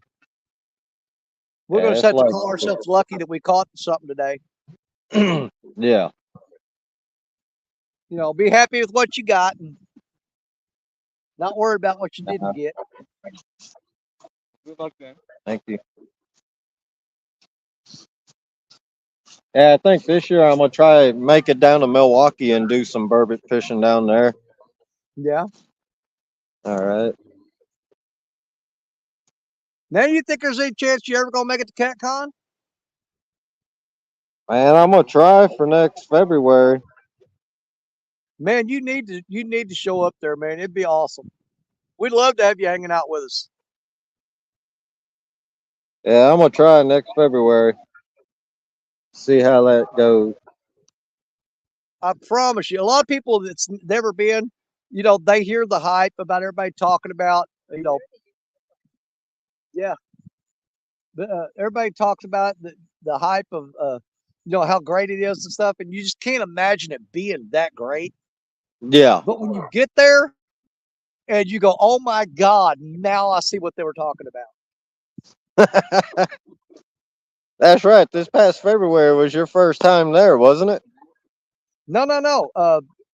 I've been twice. Oh, okay. Yeah, last year was my second year. Okay. You know, and they had the virtual one in between those two. And so people asked me, said, how many CatCons you attended? I said, well, counting the virtual one, 3.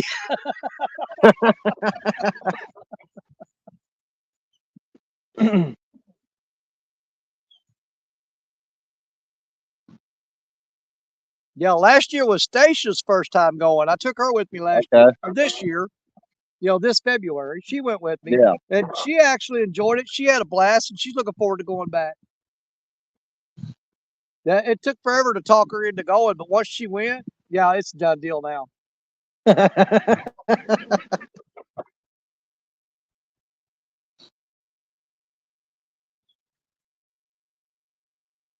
It Yeah, just we all do have a. depends on how she's doing and stuff. I understand completely. Yeah, absolutely. I mean, yeah, that I know that's going to be a big factor for you, no doubt. I mean, that's what she just got done with all her treatments and stuff. Got through all her chemo and her radiation, so we Yeah, just got to wait on. She got to go do scans and everything. So right.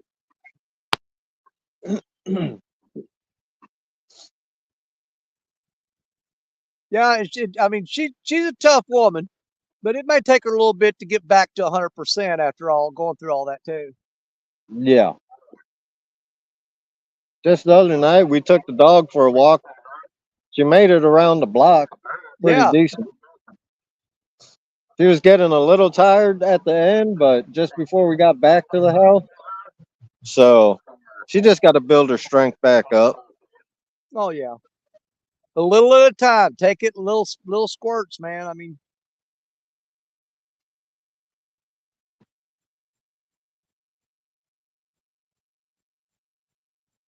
I tried getting her out here today to go fishing this morning, but it was 45 degrees. She was like, nope.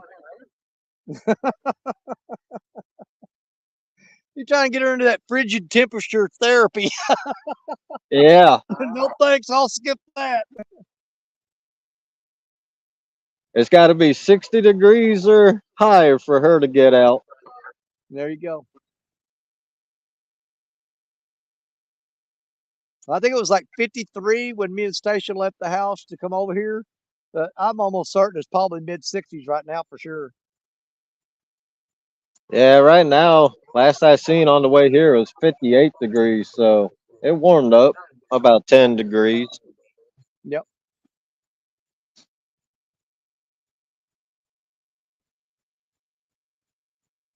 But yeah, man, trying to get actually targeting these dang carp that's a totally different ball game there.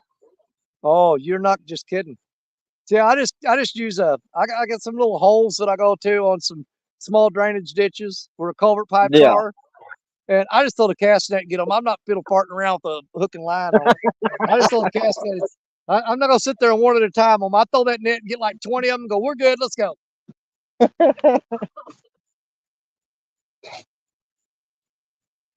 I mean, I got all kinds of carp bait, like the boilies and stuff. Yeah. I got that PVA mesh that they use too. Just a different Well, growing style up of as fishing. kids, I mean, we used to, man, we just take a loaf of bread with us down there, and we'd pull the center rod, pull the crust off, and man, you just smash Yeah, that up, get it a little wet, and make a dough ball. But that used to be yeah. like the #1 bait for carp around here. Oh yeah, there's guys. I made up a dough bait. It's got breadcrumbs and sweet corn in it. Oh yeah, yeah. A lot of guys would use canned corn. I forgot about that. Growing Yeah, up, they that's just take a like can of corn, let them crack it open, drain the juice out, and take a J hook and sit there and put little kernels of corn on it, throw it there. Man, they'd tear them carp up. yeah. Oh yeah, I went all UK style on it. I got the hair rigs and all that stuff.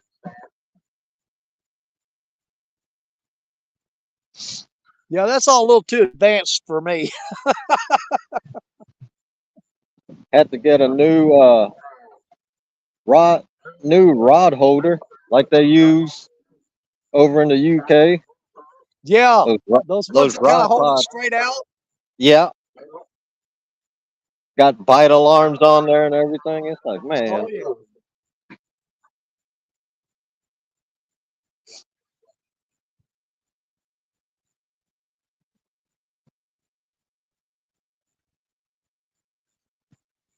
Well, we just freshened up about half our rods, and there's nothing having nothing to do with them. So we got about 5 more minutes, and we're gonna call it and go home. We're gonna go home and check the mail, get Stacia's new shirt, see what else we got came in today. probably fix something to eat and just relax the rest of the night and watch YouTube, see who shows up.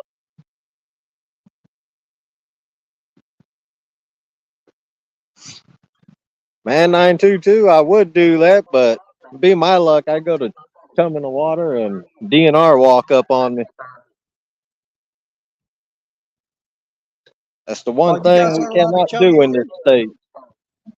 Chumming is illegal. Really? Yep.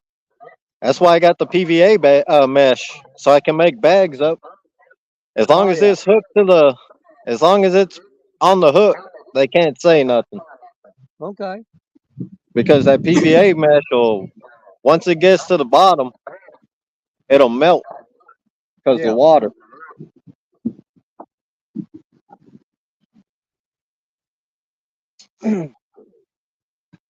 Oh yeah, that's the loophole on getting around that. Yeah, I got up this morning. I was trying to decide. I said I was either going to come out here late in the afternoon and fish all night long, but if I could talk Stacia into just coming out for a little while in the afternoon, I would rather do that. Yeah. And she decided to come along, so uh, we're gonna head home a little bit and let somebody else have it tonight. Plus, if I stayed out all night, I probably wouldn't fish two stands. I've done that before, and it just wore me out. Where I fished Oh all yeah. night long, stayed up, and when two stands came on, just stayed with him. Dude, I was falling asleep in a chair. Rod's going off, I wouldn't even care. I'm like, I I'm just remember you trying to wait for doing the that. clock to run out so I can go home.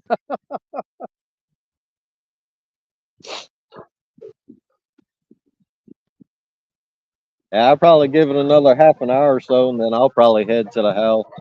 Yeah, I'm only 5 minutes from home, so it ain't too bad. must be nice. Yeah, we're about 25, 30 minutes from the house over here going from the river, which is a lot better than a lot of people got it. I know a lot of people travel an hour, sometimes 2 hours to their fishing spots. Yeah. Now, when I go catfishing and stuff, I gotta travel at least an hour. Unless I go like to Mendota, then I go. That's 2 hour drive. Yeah, that's just to me that's just spending way too much in gas to go fishing.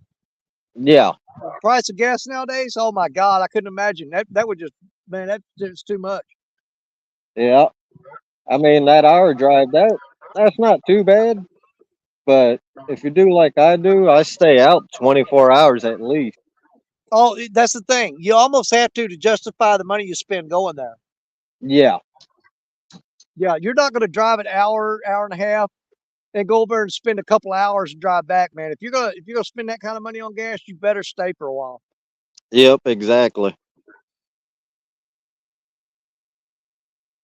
Let's see here. We're just about out of time. We're gonna hop down here in just a minute.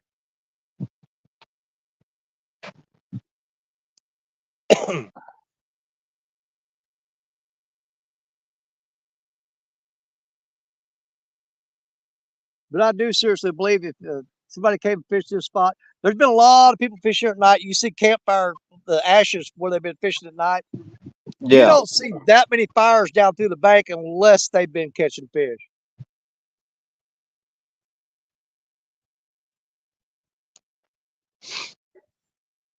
You know, they've been dragging logs down here and piling them up. Yeah. Got to be a good night bite for them to do that kind of work. Oh yeah. Exactly.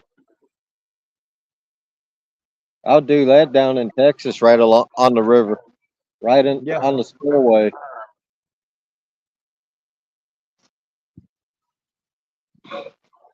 Well, we are at 5 o'clock. Let's see. Danny, I drive 5 minutes to Westbar Lake. Shut up, Sappy. I don't care if you got that good spot, man.